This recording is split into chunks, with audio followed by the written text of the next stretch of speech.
पूर्णाय साङ्ख्यरूपमयाय ते गजाननाय पूर्णाय साङ्ख्यरूपमयाय ते विदेहेन च सर्वत्र संस्थिताय नमो नमः संस्थिताय नमो नमः।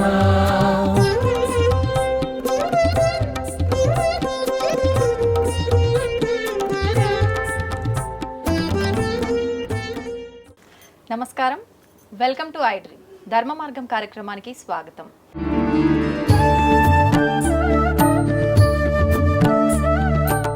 అందరికీ ముందుగా వినాయక చవితి శుభాకాంక్షలు. అయితే ప్రతి ఒక్కరూ కూడా పురోహితులను పిలిచి వినాయక చవితి పూజా విధానాన్ని ఆచరించలేకపోయి ఉండే వాళ్ళు ఉంటారు. వారందరూ కూడా ఇప్పుడు మేము ఏదైతే చేయబోతున్నామో ఈ వీడియో చూసి మీరందరూ పూజ ఎండింగ్ వరకు కూడా ప్రశాంతంగా ఎటువంటి సందేహం లేకుండా చేసుకునే విధానాన్ని అయితే ఇప్పుడు మేము గురుగారితో కలిసి చేయబోతున్నాము. మనకు భాద్రపద మాసం మొదలైందంటే మామూలుగా ఉండదు నవరాత్రుల సందడి అనేది. నిజంగా కొంతమందికి సందేహం ఉంటుంది, నవరాత్రులు అనంటే 9 రాత్రులుగా కౌంట్ చేయాలా, డేస్గా కౌంట్ చేయాలా, ఎలా అని చెప్పి ఇంట్లో పెట్టే వాళ్ళకు కూడా రకరకాల సందేహాలు ఉంటాయి. ఎన్ని రోజులు ఉంచాలి, 1 రోజా 3 రోజుల, ఇలా రకరకాలుగా ఇలాంటి సందేహాలన్నింటినీ కూడా ఇప్పుడు గురుగారితో మాట్లాడి తెలుసుకుందాం. ఈ పూజా విధానాన్ని కూడా సింపుల్గా ఎలా చేసుకోవచ్చో చేసి చూపిద్దాం. నమస్కారం గురుగారు. శ్రీమాత్రే నమః. శ్రీ గురుభ్యో నమః. గురుగారు, మనకు భాద్రపద మాసం మొదలైపోయింది. వినాయక నవరాత్రుల పూజలు ప్రారంభమయ్యాయంటే ఈ 9 రోజులు కూడా మామూలు హడావిడి ఉత్సవంలా జరుపుకుంటాం మనందరం కూడా. అయితే ముఖ్యంగా చాలా మంది పురోహితులను పిలిచి చేసుకోలేని స్థితిలో ఉంటారు.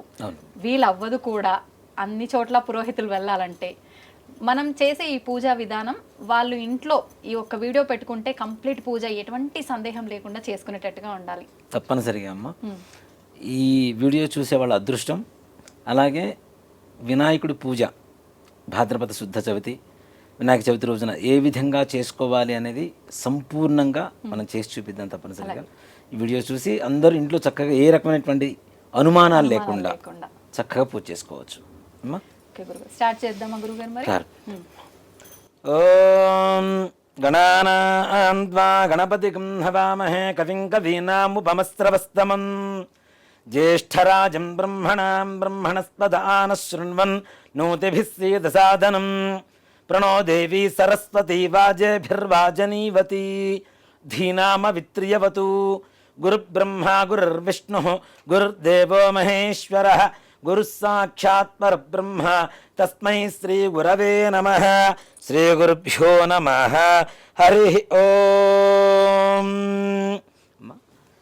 ఏదైనా మనం పూజ ప్రారంభించే ముందుగా మన ఇంట్లో ఉండేటువంటి పెద్దలకు కానీ లేదా కనీసం వచ్చిన పురోహితులకు కానీ ఒక ఫలప్రదానం ఏదైతే మనం సంపూర్ణంగా స్వామివారికి కానీ అమ్మవారికి కానీ పూజ చేసిన తర్వాత వచ్చేటువంటి ఫలాన్ని ఆశిస్తూ మనం పూజ చేస్తూ ఉంటాము. దానికి ముందుగా వచ్చినటువంటి పెద్దలకి తప్పనిసరిగా ఫలప్రదానం అనేటువంటి ఫలాన్ని దానం చేసి ఆ తదుపరి పూజా కార్యక్రమం ప్రారంభించడం అనేది మన ఇది. అంటే దీంట్లో కూడా గొప్ప నీతి ఏంటంటే ఇంట్లో ఉండేటువంటి ప్రతి ఒక్కరిని కూడా గౌరవించిన తర్వాతనే భగవంతుడు అని చెప్పడం. ఇంట్లో ఉన్న తల్లిదండ్రులే మొట్టమొదటిగా మనకు దైవాలు, ఆ తదుపరే నిజమైనటువంటి మనం అనుకుంటున్నటువంటి గణపతి కావచ్చు, అమ్మవారు కావచ్చు, సత్యనారాయణ స్వామి వారు కావచ్చు, ఎవరైనా సరే. కాబట్టి ఇంట్లో ఉన్న పెద్దలకి తాంబూలం ఇవ్వాలి. లేదు అలా కాని పక్షంలో కనీసం వచ్చిన పురోహితులకైనా తప్పనిసరిగా ఇవ్వాలి. చెప్పండి. ఫలం మనోరథ ఫలం పుత్ర పౌత్ర ప్రవర్ధనం యస్మాత్ తస్మాత్ శివం మేచ్ఛ అతశాంతిం ప్రయచ్చమే.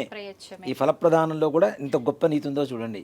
ఫలం మనోరథ ఫలం, నా మనోరథాన్ని మీకు ఫలంగా ఇస్తున్నాను అని చెప్పడం.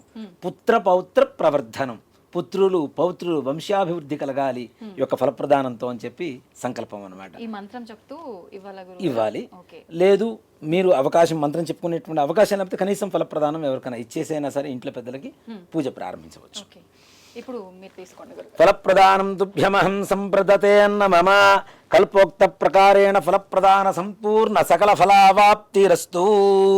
అక్షతలు తీసుకొని గణపతి ముందుగా హరిద్ర గణపతి అంటాం, పసుపుతో గణపతిని చేస్తాం. అక్కడ మనకి సంవత్సరానికి ఒకసారి వచ్చేటువంటి వినాయక చవితికి చేసేటువంటి వినాయకుడి పూజ ఏమిటి? వర్షే వర్షే ప్రయుక్త వరసిద్ధి వినాయక స్వామి వారు ఆయన.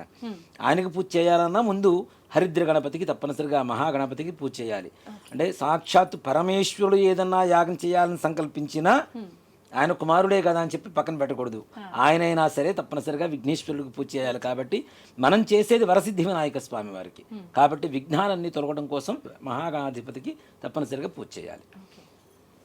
ఓం అయం ముహూర్తస్ముహూర్తోస్తు సుముహూర్తకాలే సూర్యాదీనాం నవానాం గ్రహాణామత్యంత ఆనుకూల్యతాఫలసిద్ధిరస్తు యస్య వో నామ రూపాభ్యాం యా దేవీ సర్వమంగళ తయో సంస్మరణాత్మం సాం సర్వదో జయమంగళం శుక్లాంబరధరం విష్ణుం శశివర్ణం చతుర్భుజం ప్రసన్నవదనం ధ్యాయేత్ సర్వవిఘ్నోపశాంతయే తదేవ లగ్నం సుదినం తదేవ తారాబలం చంద్రబలం తదేవ విద్యాబలం దైవబలం తదేవ లక్ష్మీపదే తేంఘ్రేగం స్మరామి యత్ర యోగీశ్వరః కృష్ణో యత్ర పార్థో ధనుర్ధరః తత్ర శ్రీర్విజయోర్భూతి ధ్రువాని త్రిమతిర్మమ స్మృతే సకల కళ్యాణం భాజనం యత్ర జాయతే పురుషస్తమజన్నిత్యం వ్రజామి శరణం హరిం సర్వదా సర్వకార్యేష్నాస్తి దేశామమంగళం ఏషాం హృదిస్థో భగవాన్ మంగళాయతనం మరిః లాభస్తేషాం జయస్తేషాం కుతస్తేషాం పరాభవః ఏషాం ఇందేవరస్యామో హృదయస్థో జనార్దనః. అక్షతలు తీసుకొని కొద్ది కొద్దిగా గణపతి దగ్గర వేస్తుండండి.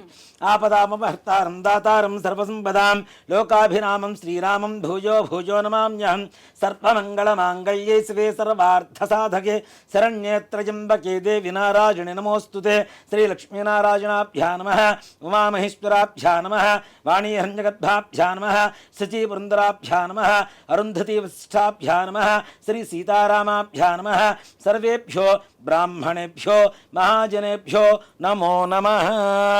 ఒకసారి చేతిలో నీళ్ళు వేసుకొని చేయి కడుక్కోండి అమ్మ. ఆచమ్య 3 సార్లు చేతిలో నీళ్ళు వేసుకొని తాగండి. ఆ గ్లాసుని ప్లేట్లోంచి విడిగా పెట్టుకోండి. ఆచమ్య కేశవాజ స్వాహ, ఓం నారాయణాజ స్వాహ, ఓం మాధవాజ స్వాహ. మరలా చేయి కడుక్కోండి. గోవిందాయ నమః, విష్ణవే నమః, మధుసూదనాయ నమః, త్రివిక్రమాయ నమః, వామనాయ నమః, శ్రీధరాయ నమః, ఋషికేశాయ నమః, పద్మనాభాయ నమః, దామోదరాయ నమః, సంకర్షణాయ నమః, వాసుదేవాయ నమః, ప్రద్యుమ్నాయ నమః, అనిరుద్ధాయ నమః, పురుషోత్తమాయ నమః, అధోక్షజాయ నమః, నారసింహాయ నమః, అచ్యుతాయ నమః, జనార్దనాయ నమః, ఉపేంద్రాయ నమః, హరయే నమః, శ్రీకృష్ణాయ నమః, శ్రీకృష్ణపరబ్రహ్మణే నమో నమః. అక్షతులు వాసన చూసి ఎడం చేతి వైపు నుంచి ఇలా వెనక్కి వేసుకోవాలన్నమాట. ఉత్తిష్టంతో భూత పిశాచాః ఏతే భూమి ఇట్లా ఇట్లా వెనక నుంచి ఇలా చురుకు తగిలేట్టుగా వెనక కొంతమంది ఉంటారు, వాళ్ళకి చురుకు తగిలేట్టుగా వేయాలి. అది కూడా ఎందుకు అంటే ఉత్తిష్టంతో అంటే లేవమని చెబుతున్నాం. ఎవరిని? భూత ప్రేత పిశాచాలని. ఉత్తిష్టంతు భూత పిశాచాః ఏతే భూమి భారకాః. ఎక్కడైతే అక్షతలు వేస్తున్నామో అక్కడి నుంచి లేవమని. మరి అక్షతలు వేస్తే ఎందుకు లేస్తారు? మన జోలికి రాకుండా ఎందుకు ఉంటారు అంటే మనం వాసన చూస్తున్నాం కదా, శ్వాస మనది తగులుతున్నది కాబట్టి అది మన సొంతం అయిపోతాయి. కాబట్టి మన జోలికి రాకుండా అంటే ఇక్కడ భూత ప్రేత పిశాచాలంటే మనకేదో లైవ్లో వచ్చి కూర్చుంటాయని కాదు, మనకు ఉండేటువంటి ఆలోచన విధానం కానీ మన మైండ్లో తిరిగేటువంటి ఒక రకరకాల ఆలోచనలు, అలానే మన చుట్టుపక్కల ఏదైనా వ్రతాలు చేసుకున్నప్పుడు కూడా ఆడవాళ్ళందరినీ కూర్చోబెట్టుకుంటూ ఉంటాం. వాళ్ళు మాట్లాడేటువంటి మాటలు కూడా మన మనస్సులోకి ఎక్కకుండా మనకి ఏకాగ్రత కలగడం కోసం అక్కడ ఉండేటువంటి సూక్ష్మ రూపంలో ఉండేటువంటి భూత ప్రేత పిశాచాలని అక్కడి నుంచి వెళ్ళిపోమని చెబుతున్నాం. ఎందుకు అంటే ఏతే భూమి భారకాః ఏతేషాం. ఎందుకోసం? బ్రహ్మకర్మ సమారభే, నేను బ్రహ్మకర్మను చేయబోతున్నాను, అక్కడి నుంచి వెళ్ళిపోండిరా అని చెప్పడం కోసం అని చెప్పి మనం వాసన చూసి ఇలా వేస్తే వెనక చురుకు తగలాలి వాళ్ళకి. అలా వెనక్కి వేసుకోవాలి. ఉత్తిష్టంతో భూత పిశాచాః ఏతే భూమి భారకాః ఏతేషాం అవిరోధేన బ్రహ్మకర్మ సమారభే ప్రాణాయామే వినియోగః.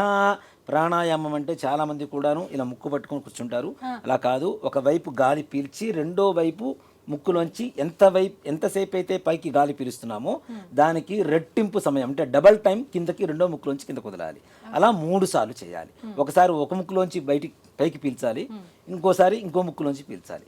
అలా చేస్తే ప్రాణాయామం చేయడం ద్వారా మనకుండేటువంటి జ్ఞానేంద్రియాలు పంచేంద్రియాలు కూడా ముందుగా శుద్ధి కలుగుతాయి. దానికోసమని ప్రాణాయామం చెబుతారు. అందుకనే చూడండి, పొద్దున్నే ప్రాణాయామం చేసేటువంటి వారికి ఏకాగ్రత ఎక్కువగా ఉంటుంది, చాలా ప్రశాంతంగా ఉంటారు వారు. ఎంత సమస్యలు వచ్చినా, ఎలాంటి సమస్యలు వచ్చినా ఎదుర్కొనేటువంటి మనోధైర్యం, ఏకాగ్రత, ప్రశాంతత కలిగి ఉంటారు. కాబట్టి పూజ చేసుకునే ముందు, అంటే మన ధర్మం అంతా కూడాను ఏదైతే మనిషికి, మానవాళికి మంచి జరుగుతుందో, ఆరోగ్యపరంగా ఉంటుందో అది చెప్పడమే మన హిందూ ధర్మం. మన హిందూ ధర్మం, హిందూ మతం అనుకుంటున్నాం. మతం కాదు, ధర్మం కూడా కాదు. ఒక మాట చెప్పాలంటే ఒక జీవన విధానం. ఒక మనిషి సంపూర్ణంగా ఆరోగ్యవంతులుగా ఉండడం కోసం కొన్ని ప్రక్రియల్ని పూజల్లో జొప్పించి మరీ పెట్టారు. వాటి మన ఫలితం ఏమిటి? కేవలం మనం ఆరోగ్యంగా, ప్రశాంతంగా, మానసికంగా, అన్ని రకాలుగా ధైర్యంగా, దృఢంగా ఉండడం కోసం చేసేటువంటి ప్రక్రియలు. కాబట్టి ప్రాణాయామం తప్పనిసరిగా ఇలా ఫింగర్ ఏదైనా ఈ రెండు వెళ్ళి పెట్టాలి, ఇటు పెట్టేసి పైకి పీల్చి ఈ బుక్కుతో ఇట్లా కిందకి, మరలా ఈ ముక్కుతో పీల్చాలి, ఈ ముక్కుతో కింద వదిలిపెట్టాలి. అలా 3 సార్లు చేస్తే ప్రాణాయామం శుద్ధి జరుగుతుంది. అలా ప్రాణాయామం చేసిన తర్వాత ఓం భూ ఓం భువః ఓం శుభః ఓం మహః ఓం జనః ఓం తపః ఓం సత్యం ఓం తత్సవితుర్వరేణ్యం భర్గో దేవస్య ధీమహి ధియో యో నః ప్రచోదయాత్ ఓమాపో జ్యోతిరసమృతం బ్రహ్మభూర్భువస్సువరోం. యజమాన్యస్య అక్షతులు చేతిలోకి తీసుకున్నమ్మా, మమ అనుకోండి. ఉపాత్తాదురుతక్షయ ద్వారా శ్రీ పరమేశ్వరముద్దిశ్య శ్రీ పరమేశ్వర ప్రీత్యర్థం శుభాభ్యాం శుభే శోభనే ముహూర్తే శ్రీ మహావిష్ణోరాజ్ఞేయ ప్రవర్తమానస్య అద్య బ్రహ్మణః ద్వితీయపరార్థే శ్వేతవరాహకల్పే వైవస్వతమన్వంతరే కలియుగే ప్రథమపాదే జంబూద్వీపే భరతవర్షే భరతఖండే మేరోహ దక్షిణదిగ్భాగే శ్రీశైలస్య వాయువ్య ప్రదేశే కృష్ణా గోదావరియోర్మధ్య ప్రదేశే సమస్తదేవతా బ్రాహ్మణ హరిహర గురుచరణ సన్నిధౌ అస్మిన్ వర్తమానేన వ్యవహారిక చాంద్రమానేన స్వస్య శ్రీ క్రోధినామ సంవత్సరే దక్షిణాయనే వర్ష ఋతు భాద్రపద మాసే శుక్లపక్షే చతుర్థ్యాయాం వాసరః వాసరస్తు స్థిరవాసరయుక్తాయాం శుభనక్షత్రే శుభయోగే శుభకరణ ఏవం గుణ విశేషణ విశిష్టాయాం శుభతిథౌ శ్రీమాన్ శ్రీమతః గోత్రం రాజనాల గోత్ర రాజేశ్వరెడ్డి నామధేయ ధర్మపత్నియా విజితా నామదేవత్యా సహ కుటుంబానాం చెప్పండమ్మా మమ అస్మాకం సహ కుటుంబానాం క్షేమ స్థైర్య ధైర్య విజయ అభయ ఆయు ఆరోగ్య ఐశ్వర్య అభివృద్ధి సిద్ధ్యర్థం ధర్మార్థ కామ్యమోక్ష చతుర్విధ ఫల పురుషార్థ సిద్ధ్యర్థం ఇహలోకే ఇంద్ర సమాన మహదైశ్వర్య భావపూర్వక సాగ్ర శతవరుష సుఖేన జీవన సిద్ధ్యర్థం మమ సంకల్పిత సమస్త కార్యేషు సమస్త కాలేషు సమస్త వ్యవహారేషు సర్వత్ర నిర్విఘ్నత సిద్ధి ద్వారా సర్వత్ర దిగ్విజయత ప్రాప్తి సిద్ధ్యర్థం వర్షే ప్రయుక్త శ్రీ వరసిద్ధి వినాయక స్వామి దేవత పరిపూర్ణ అనుగ్రహ ప్రసాద సిద్ధ్యర్థం వర్షే ప్రయుక్త శ్రీ వరసిద్ధి వినాయక స్వామి దేవత వ్రత ఆక్షం కర్మ కరిష్యే ఆదౌ నిర్విఘ్నేన పరిసమ అవాప్త్యర్థం శ్రీ మహాగణాధిపతి దేవత పూజాంచ కరిష్యే. చేతిలో నీళ్లు వేసుకొని నీళ్లు అక్షతలు ప్లేట్లు వదిలిపెట్టేసేయండి అమ్మా. ఇప్పుడు దీపారాధన వెలిగించండి. గురుగారు, దీపారాధన అంటే నాకు ఒక చిన్న డౌట్ వచ్చింది. అగ్గిపుల్లతో డైరెక్ట్ దీపారాధన చేయరాదు, అగరబత్తికి వెలిగించి అంటారు కదా, అసలు నిజమేనా? మనకి హారతి ఇచ్చేటువంటి ఏకహారతి ఉంటుంది కదా, ఇలా అన్నమాట. ఏకహారతిలో ఇలా ఒత్తి ఒకటి వేసుకొని ఈ ఒత్తిని వెలిగించి దీంతో దీపారాధన చేయడం అనేది ఉత్తమమైనటువంటి మార్గం. ఇలా కాని పక్షంలో కనీసం అగరబత్తితో అయినా వెలిగించాలి. ఇవన్నీ కృత్రిమంగా తయారయ్యేటువంటి అగ్నే కదా, కాబట్టి అలా కాకుండా ఏదైనా ప్రకృతి ధర్మంగా ఉండేటువంటి వాటితో వెలిగించడం అనేది ఉత్తమం. దీన్ని మోహిని దీపం అంటారు. మోహిని దీపం అంటారు. కాబట్టి దీనితో వెలిగించడం అనేది మంచిది. దానివల్ల ఇలాంటి దీపారాధన చేయడం వల్ల సకల ఆకర్షణ యోగం కూడా కలుగుతుందని చెప్పి శాస్త్రాలు చెప్తాం. కాబట్టి మోహిని అంటే మోహనం, మోహించడం అంటే ఆకర్షణ కదా, కాబట్టి మోహిని దీపం అంటారు. కాబట్టి అలా దీపారాధన చేయడం అనేది ఉత్తమం.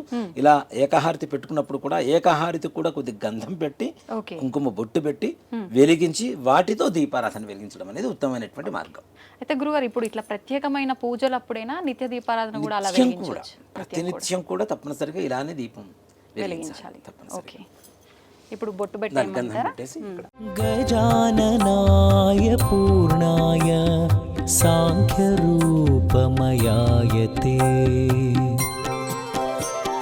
గజాననాయ పూర్ణాయ సాంఖ్యరూపమయాయతే విదేహేన చ సర్వత్ర సంస్థితాయ.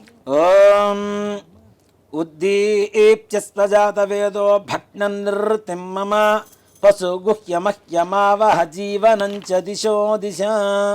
దీపారాధనలో కూడాను చాలా మంది ఎటు పడితే అటు ముందు వెలిగిస్తుంటారు. కాబట్టి మొట్టమొదటిగా దక్షిణం వైపు ఉండేటువంటి దీపారాధన వెలిగించి తర్వాత ఉత్తర సమాప్తిగా ఇటువైపు వెలిగించుకోవాలి. ఓం ఉద్దీప్యస్వజాతవేదో భగ్ననిర్తిం మమ పశుగుహ్యమహ్యమావహ జీవనంచ దిశో దిశ. సాధ్యం త్రివృత్య సంయుక్తం వహ్నినా యోచితం ప్రియం గృహాణ మంగళం దీపం త్రైలోక్యం దివిరాపః భక్త్యా దీపం ప్రజిత్యామి దేవాయ పరమాత్మనే త్రాహి మాన్నర్గాత్ ఘోర దివ్య జ్యోతిర్నమోస్తుతే. దీపరాజాయ విద్మహే స్వప్రకాశాయ ధీమహి తన్నో జ్యోతి ప్రచోదయాతు. దీపమూలే గంధపుష్ప అక్షతైః రభ్యత్యా.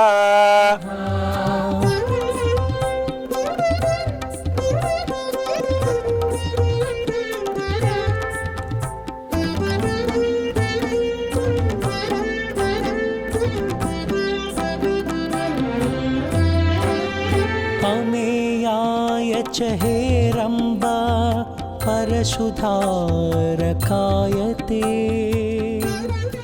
గురుగారు, ఒత్తుల విషయంలో కూడా ఎన్ని ఒత్తులు వేయాలి? 2 ఒత్తులు కలిపి ఒక ఒత్తిలా చేయాలా, లేదంటే అసలు ఏ రకంగా మనం చేసుకున్న ఒత్తులు, మనం అంటే పత్తి తెచ్చుకొని మనం చేసుకున్న ఒత్తులతో చేయాలా, రెడీమేడ్ దొరుకుతున్నాయి కదా, అలా చేయాలి? ఎలా చేస్తే పుణ్యం వస్తుంది? రకరకాల ఆలోచనలు.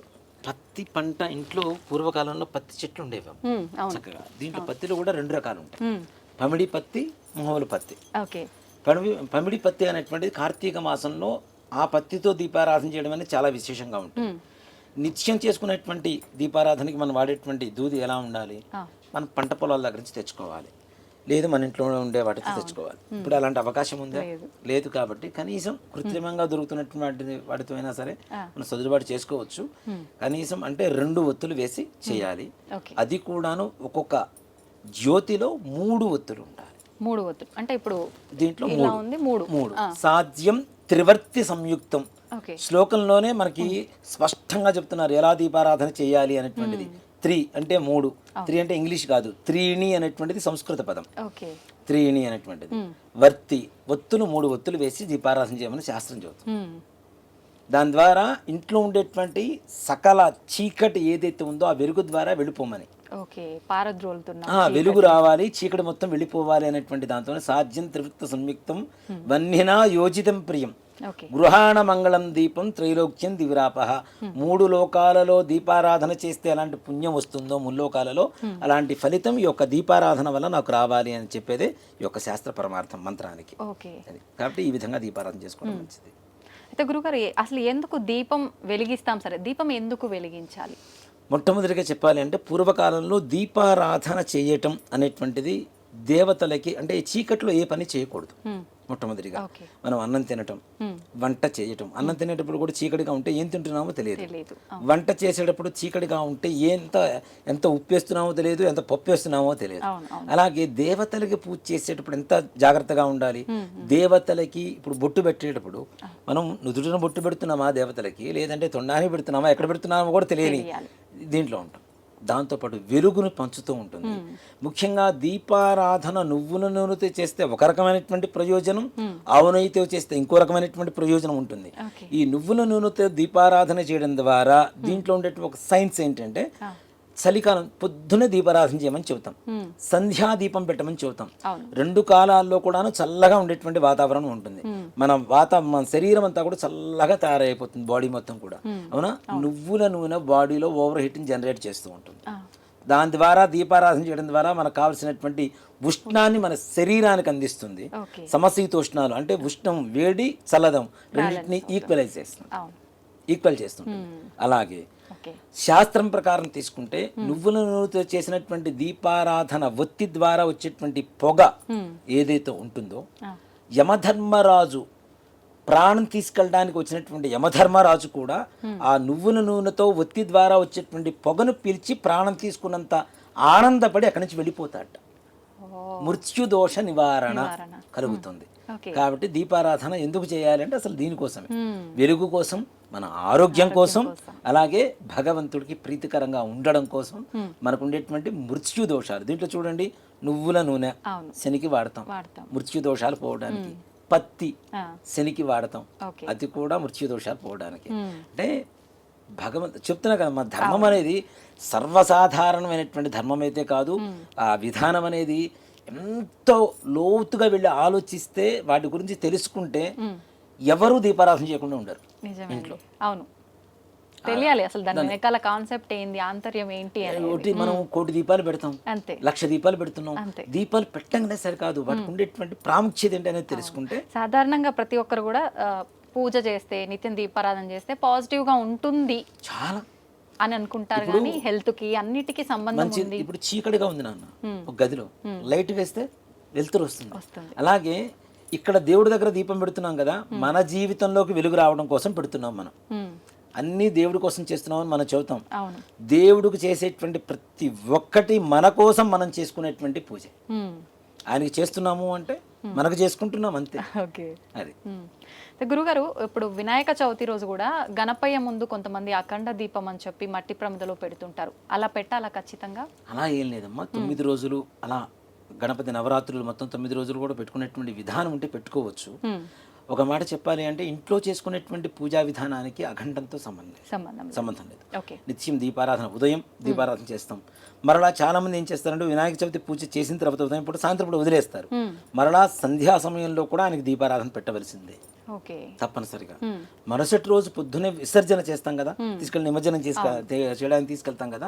ఈ నిమజ్జనం చేయడానికి ముందు కూడా తప్పనిసరిగా దీపారాధన చేసి, అవసర నైవేద్యం ఏదైనా పంచదార కావచ్చు, బెల్లం కావచ్చు, పండు కావచ్చు, ఫలం కావచ్చు, ఏదైనా నివేదన పెట్టిన తరువాతనే అక్కడి నుంచి స్వామివారిని యథాస్థానం చెప్పి మనం నిమజ్జనం చేయడానికి తీసుకెళ్ళాలి తప్పనిసరిగా. నెక్స్ట్ పూజా విధానం తప్పనిసరిగా. దీపరాజాయ విద్మహే స్వప్రకాశాయ ధీమహి తన్నో జ్యోతి ప్రచోదయాదు. దీపమూలే గంధపుష్ప అక్షతైరభ్యర్చ్య. మనం ముందుగానే దీపారాధనకి బొట్టు పెట్టాం కాబట్టి ఎవరైనా అవకాశం ఉన్నవాళ్ళు ముందుగా పెట్టుకోవచ్చు. లేదు కనీసం దీపారాధన చేసిన తర్వాత అయినా సరే కుంకుమ గంధం తప్పనిసరిగా దీపారాధన 3 చోట్ల బొట్టు పెట్టడం అనేది సంప్రదాయంగా చేయాలి. అమ్మా తంగా కలశారాధనం కరిష్యే. ఈ 2వ చెంబు ఒకటి తీసుకోవాలి. ఇందాక మనం ఆచమనం చేసినటువంటి పంచపాత్ర ఏదైతే ఉందో అది ఎంగిలిపోయింది కదా, మనం నీళ్లు తీసుకొని తాగేసాం కదా, కాబట్టి అవి ఎంగిలిపోయింది. దేవుడికి చేసేటువంటి పూజలో వాడేటువంటి నీళ్లు ఎలా ఉండాలంటే, వేరే కలశంలో ఒక చెంబులో కానీ గ్లాసులో కానీ తప్పనిసరిగా నీళ్లు తీసుకొని దానికి చుట్టూ గంధం పూసి కుంకుమతో బొట్టు పెట్టండి. కలశస్థముఖే విష్ణు కంఠే రుద్రస్తమాశ్రిత మూలే తత్రశ్రుతో బ్రహ్మ మధ్యే మాతృగణాస్పృతా కుక్షౌతు సాగరా సర్వే సప్తద్వీపావసుంధర ఋగ్వేదోధ ఇజర్వేద సామవేదోహ్యధర్వణ అంగై సహితా సర్వే కలశామ సమాశ్రితా. ఈ తమలపాకున్నాను ఇలా తీసుకొని ఇలా పోల్చి పట్టుకోవాలి. ఓకే. ఓం ఆ కలసే శుధావిత పవిత్రే పరిషిచ్యతే ఉక్తేర్యజ్ఞేషు వర్ధతే ఆపో వాయుదకం సర్వం విశ్వాభూతాన్యాప ప్రాణావాప పతివ ఆపోన్నమాపోమృతమాప సంద్రాడాపో విరాళాపస్పరాళాపశ్చిందాగుష్యాపో జ్యోతిగుష్యాపో యుజగుష్యాప సత్యమాప సర్వా దేవత ఆపో భూభువస్తువరాపవోం. తౌను బాగుని ఆ చెంబులు వేసి చుట్టూ తిప్పుతూ ఉండండి. గంగే జమునే కృష్ణ గోదావరి సరస్వతి నర్మదే సింధు కావేరీ జలేస్మిన్ సన్నిధిం కురు కావేరీ తుంగభద్రా చ కృష్ణ విన్యాస గౌతమి భాగీరథీ చ విఖ్యాత పంచగంగా ప్రకీర్తితా.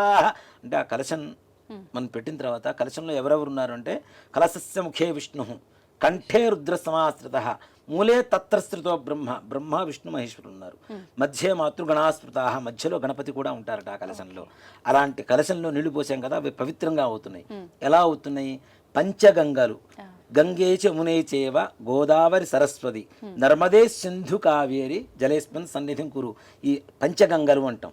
ఈ 5 గంగలు కూడా దాంట్లో ఉన్నట్టుగా భావన చేసుకుంటే ఆ నీళ్లు అత్యంత పవిత్రంగా మారుతాయి. కాబట్టి ఆ కలశంలో విష్ణుమూర్తిని, బ్రహ్మని, ఈశ్వరుని, గణపతిని ఉన్నారు కాబట్టి వాళ్ళకి ఇందాక మనం ఇట్లా చేపెట్టాం కదా, ప్రాణ ప్రతిష్ఠ చేసినట్టు. చేసిన తర్వాత దాంట్లో ఎలాంటి నీళ్లు పోయారు అంటే పంచగంగల నుంచి తీసుకొచ్చినటువంటి నీళ్లను వాడాలని. మనం తీసుకురాలేం కాబట్టి ఏదైతే మంత్రంతో శుద్ధి జరుగుతుందో అవే పంచగంగలుగా మారుతూ ఉంటాయి. కాబట్టి అలాంటి నీళ్లతోనే భగవంతుడు పూజ మొత్తం చేయాలి. అలాగే ఇది కలశ ఆరాధన అంటారు. కలశం అంటే దేవుడి ముందు పెట్టేటువంటి కలశం వేరు, కలశ ఆరాధన వేరు. ఈ కలశారాధన ఏదైతే చేస్తామో పూజ అయిపోయేంత వరకు దాన్ని కదిలించకూడదు. ఈ కలశం దాన్ని ఉత్తర కలశం అంటారు, అలాగే కలశ ఆరాధన అంటారు. ఆ కలశాన్ని కదిలించాము అంటే పూజ పూర్తయిపోయినట్టే లెక్క. ఓకే. మామూలుగా అందరం అనుకుంటాం దేవుడి ముందు పెట్టే కలశం, అది కాదు. ఇది కదిలిస్తే మాత్రం తప్పనిసరిగా పూజ పూర్తి అయిపోయినట్టే లెక్క. కాబట్టి ఈ కలశారాధన అంటే పంచగంగలు వచ్చి అక్కడ ఉన్నాయి కదా, మరి ఆ నీళ్లను మొత్తం వాడుకోవాలంటే ఒకసారి కదిలిస్తే అయిపోయినట్టే కదా. అంటే అప్పటికి పూజ సమాప్తం కాకముందే మనం తెలియక కదిలించినాం అనుకోండి గురుగారు, అది ఇంకా లెక్కలోకి రాదు. కాబట్టి ఇప్పటి నుంచైనా కనీసం ఇప్పటి నుంచైనా అలా కలశారాధన చేసినటువంటి కలశాన్ని మాత్రం, చెంబును మాత్రం అక్కడి నుంచి కదిలించడం అనేది మాత్రం నిషేధం. ఈ పూజా ద్రవ్యాన్ని నిలుచాలండి నాన్న. కలశోదకేన పూజా ద్రవ్యాన్ని సంప్రోక్ష్య దేవం, ఈ గణపతి మీద చల్లండి, మీ చల్లుకోండి. ఆత్మాంచ సంప్రోక్ష్య, పూజా ద్రవ్యాల మీద చల్లాం. తీసుకొచ్చిన ఏదైతే ప్రతిమ ఉందో గణపతి ఉన్నాడో వాళ్ళ మీద చల్లాం. ఆత్మాంచ సంప్రోక్ష, మనం సంప్రోక్షణం అయ్యాం, ఇప్పుడు శుద్ధి పొందాం, ఇప్పుడు దేవత పూజ చేయడానికి అర్హత కలుగుతుంది మనకి. అదే దేవం సంప్రోక్ష్య ఆత్మాంచ సంప్రోక్ష్య తదంగ ప్రాణ ప్రతిష్టాపనం కరిష్యే. కొద్దిగా అక్షతలు తీసుకొని గణపతి దగ్గర వెళ్ళినా అని చెప్పినప్పుడు ఓం గణానాం గణపతిం హవామహే కవిం కవీనాముపమస్రవస్తమం జ్యేష్ఠరాజం బ్రహ్మణాం బ్రహ్మణస్పద ఆనశృణ్వన్నోతిభిः సీదసాదనం హరిద్రబింబేస్మిన్ శ్రీమన్మహాగణాధిపతిమావాహయామి స్థాపయామి పూజయామి. గణపతిని రమ్మని చెప్పి పిలిచాం, ఆవాహయామి స్థాపయామి పూజయామి. ఇప్పుడు తమలపాకు తీసుకుని అలా బోలిచ్చి ఆయన మీద అలా పట్టుకోండి. ఓం అసనీతే పునరస్మాశ పునః ప్రాణమిహనో దేభోగం జోక్పస్సే మసూర్యముచరోద వనముదే ప్రళయ ఆనస్తస్తి అమృతం వై ప్రాణామృతమాప ప్రాణానే వైధాస్థాన ముపక్వయతే. అక్షతలు తీసుకోండి, చెప్పండి. స్వామిన్ సర్వ జగన్నాథ యావత్ పూజ వసానకం తావత్వం ప్రీతి భావేన బింబేస్మిన్ సన్నిధిం కురు. అయ్యా వచ్చి కూర్చోవయ్యా అని చెప్పడం. అక్కడ అక్షతలు వేయండి. స్థిరో భవ వరదో భవ సుముఖో భవ సుప్రసన్నో భవ స్థిరాసనం గురు. ధ్యానం. వచ్చిన గణపతికి నమస్కారం చేసుకోండి. ఓం శుక్లాంబరధరం విష్ణుం శశివర్ణం చతుర్భుజం ప్రసన్నవదనం ధ్యాయేత్ సర్వ విఘ్నోపశాంతయే. అక్షతలు తీసుకొని గణపతి దగ్గర వేయండమ్మా. శ్రీమన్మహాగణాధిపతయే నమః. ధ్యాయామి, ధ్యానం సమర్పయామి, ఆవాహయామి. మరలా కొద్దిగా అక్షతలు. ఆవాహయామి సువర్ణరత్న ఖచిత హేమ సింహాసనం సమర్పయామి. తమలపాకుతో నీళ్లు అలా చూపించేసి ఆ ప్లేట్లో 3 సార్లు వదిలిపెట్టాలి. పాదయో పాద్యం సమర్పయామి, హస్తయో అర్ఘ్యం సమర్పయామి, ముఖే ఆచమనీయం సమర్పయామి. గణపతి వచ్చాడు, ప్రార్థన చేశాం, ఆయనకి ఏం చేయాలి? హస్తయో అర్ఘ్యం, చేతులు కడుక్కోవడానికి నీళ్లు. పాదయో పాద్యం, కాళ్ళు కడుక్కోవడానికి నీళ్ళు ఇచ్చాం. ముఖే ఆచమనీయం, తాగడానికి మంచినీళ్ళు ఇచ్చాం. మనం ఇంట్లో నిత్యం ఒక బంధువులు కానీ మనం కానీ చేసుకునేటువంటి ప్రక్రియలు ఏవైతే ఉన్నాయో ఉపచారాలన్నీ కూడాను వాటిని షోడశ ఉపచారాలు అంటారు. పొద్దున పుట్టినప్పటి నుంచి అంటే మనం పొద్దున లేచినప్పటి నుంచి పడుకునేంత వరకు చేసుకునేటువంటి 16 రకాల ఉపచారాలే భగవంతుడికి మంత్రంతో చేస్తాం కాబట్టి షోడశ ఉపచార పూజ అంటాం గణపతికి చేసేటువంటి దాన్ని కూడా. ఇప్పుడు ఈ రకంగా చెయ్యకపోతే ఆ పూజ లెక్కలోకి రాధా గురువు గారు ఇప్పుడు ఆచమనం ఇవన్నీ చేయకపోతే? యద్భావం తద్భవతే. ఒక మాట చెప్పాలంటే భక్తి ఉండాలి. అవును. ఇవన్నీ చేసినప్పుడు కూడా భక్తి లేకపోతే వృధా కదా. వృధా అంతే. భక్తితో కన్నప్ప మాంసం పెట్టినా ఈశ్వరుడు స్వీకరించాడు. అవును. అలాంటి భక్తి లేనప్పుడు ఎన్ని పెడితే ఉంటుంది, ఎన్ని చేస్తే ఉంటుంది. అంతే. కాబట్టి భక్తి ఉండాలి తప్పనిసరిగా. అవకాశం ఉన్నంత వరకు శాస్త్రీయమైనటువంటి పద్ధతిలో చేసుకోవాలి అంటే ఇలా చేసుకోవచ్చు. ఇలా మాకు చేత కాదు, మాకు అర్థం కావట్లేదు అనుకునేటువంటి వాళ్ళు కూడా ఎలా వాళ్ళ భక్తి ఎలా ఉంటే ఆ భక్తి ప్రకారం వాళ్ళు చేసుకోవచ్చు. స్వామివారికి నీళ్లు తాగుతావా అంటే తాగుతాడు కూడా ఆయన. తాగించేంత భక్తి మన దగ్గర ఉండాలి. తప్పనిసరిగా తాగుతాడు ఆయన కదా. కాబట్టి భక్తితో చేయడం అనేది ప్రధానం. భక్తి లేకుండా ఎన్ని చేసినా ఏం చేసినా వృధా కిందకే వస్తుంది. ముఖ్య ఆచమనీయం సమర్పయామి అయిపోయింది కదా. ఔపచారక స్నానం చేయించడం స్వామి వారికి. నీళ్లు చల్లండి కొద్దిగా. ఓం మా భోయిష్ఠామయ భోస్తాన ఊర్జేత ధాతన మహేరణాయ సక్షసే యోవశ్చవతమూరసస్తస్య భాజేతే హనః ఉషతీరవ మాతరః తస్మా అరంగమామవో యస్సక్షయా జజన్వథ ఆపో జనయథా జనః. ఇది శుద్ధోదక స్నానం సమర్పయామి. మరలా నీళ్ళు అక్కడ చూపించేసి ప్లేట్లో వదిలిపెట్టేసండి. స్నానానంతరం శుద్ధ ఆచమనీయం సమర్పయామి. వస్త్రం దీన్ని గంధంలో అలా ముంచేసి పసుపు వద్దండి అమ్మ అక్కడ సమర్పించండి. వస్త్రం అభివస్త్ర ఆస్వసనాంజలిషాభిధేనోస్తిగా ఆ పూజమానః అభిచంద్రాభృతమేన్నోహిరణ్యాభ్యుష్మ్యాన్వధనో ఓ దేవసోమ. ఇది వస్త్రయుగ్మం సమర్పయామి. కుంకుమ.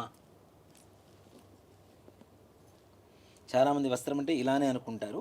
ఇది వస్త్రం కాదు, ఇది యజ్ఞోపవీతం, ఉపవీతం అవుతుంది. కాబట్టి అది వస్త్రం అవుతుంది. మనం వస్త్రాలు ఎలా వేసుకుంటాం కదా, అలానే అది వస్త్రం. ఇది ఉపవీతం అంటారు.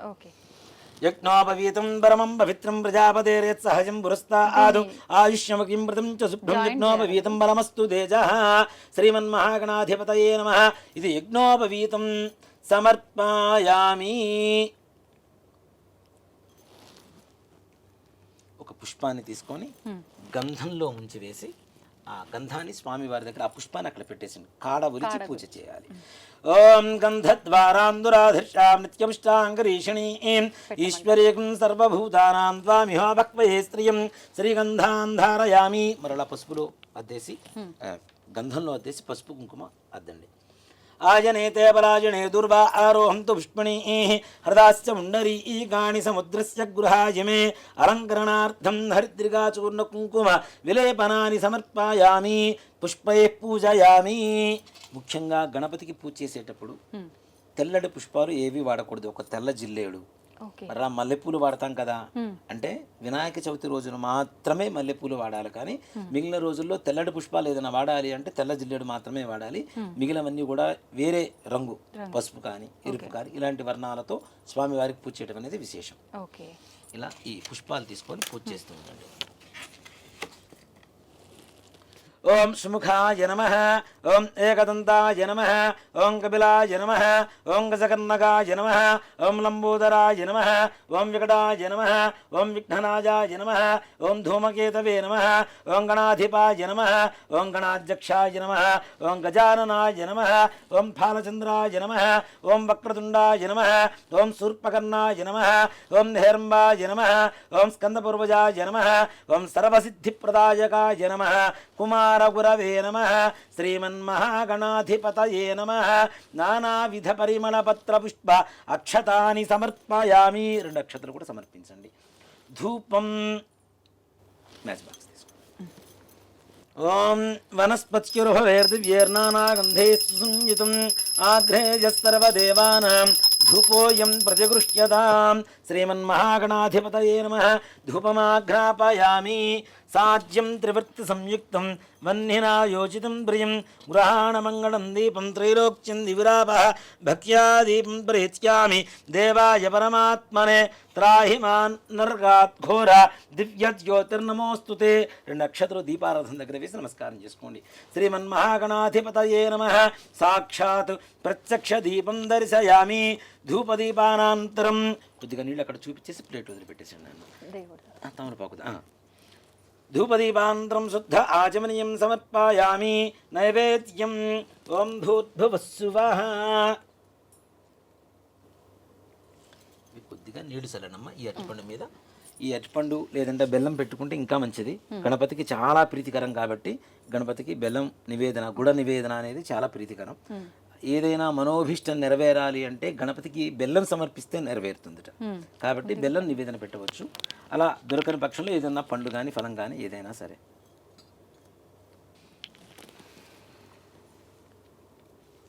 నీళ్ళు చల్లండి బెల్లం మీద అరటిపండు మీద. ఓం భూర్భువస్సువః తత్సవితుర్వరేణ్యం భర్గో దేవస్య ధీమహి. ఇలా చుట్టూ తిప్పాలి. సత్యం వర్త్యేన పరిషింధ్యామి అమృతమస్తో అమృతోపస్తరణమసి. శ్రీమన్మహాగణాధిపతయే నమః. సజ్జస్కాల గుడోపహాన్ కదలీఫలాన్ నివేదయామి. ఓం ప్రాణాయ స్వాహ. 5 సార్లు నిదానంగా స్వామి వారికి చూపించాలి. ఓం ప్రాణాయ స్వాహ. ఓం అపానాయ స్వాహ. ఓం జ్ఞానాయ స్వాహ. ఓం ఉదానాయ స్వాహ. ఓం సమానాయ స్వాహ.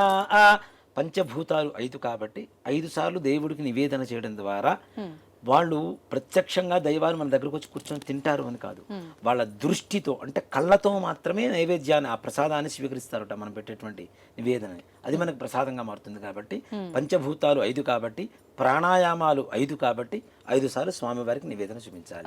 తదుపరి 6 సార్లు నీళ్లు ఇక్కడ చూపించేసి ప్లేట్లు వదిలిపెట్టాలి. మధ్యే మధ్యే ఉదకపానీయం సమర్పయామి. తిన్న తర్వాత మంచినీళ్ళు తాగుతాం కదా అది. మధ్యే మధ్యే ఉదకపానీయం సమర్పయామి.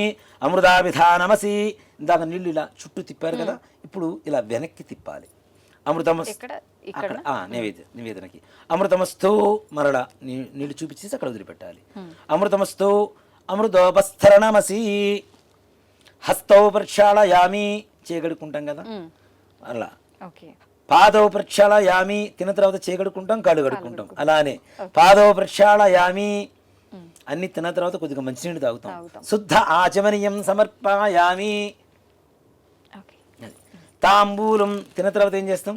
తాంబూలం తింటాం కదా, ఇది కూడా అంతే. స్వామి వారికి ఇలా తాంబూలం పెట్టేసి అలా స్వామి వారికి చూపించేసి అటు పక్కన పెట్టేసేయండి. పూగీవలైస్తగత్పూరేర్నాగవల్లీధళైరుచితం ముక్తాచూర్ణ సమాయుక్తం తాంబూలం ప్రతిగృష్యతాం. తాంబూలం సమర్పయామి. తాంబూల ఆచరణానంతరం మరలా కొద్దిగా నీళ్ళు అక్కడ చూపించేసి వదిలిపెట్టాలి. తాంబూల ఆచరణానంతరం శుద్ధ ఆచమనీయం సమర్పయామి. కర్పూర ఆనందమంగళ నీరాజనం.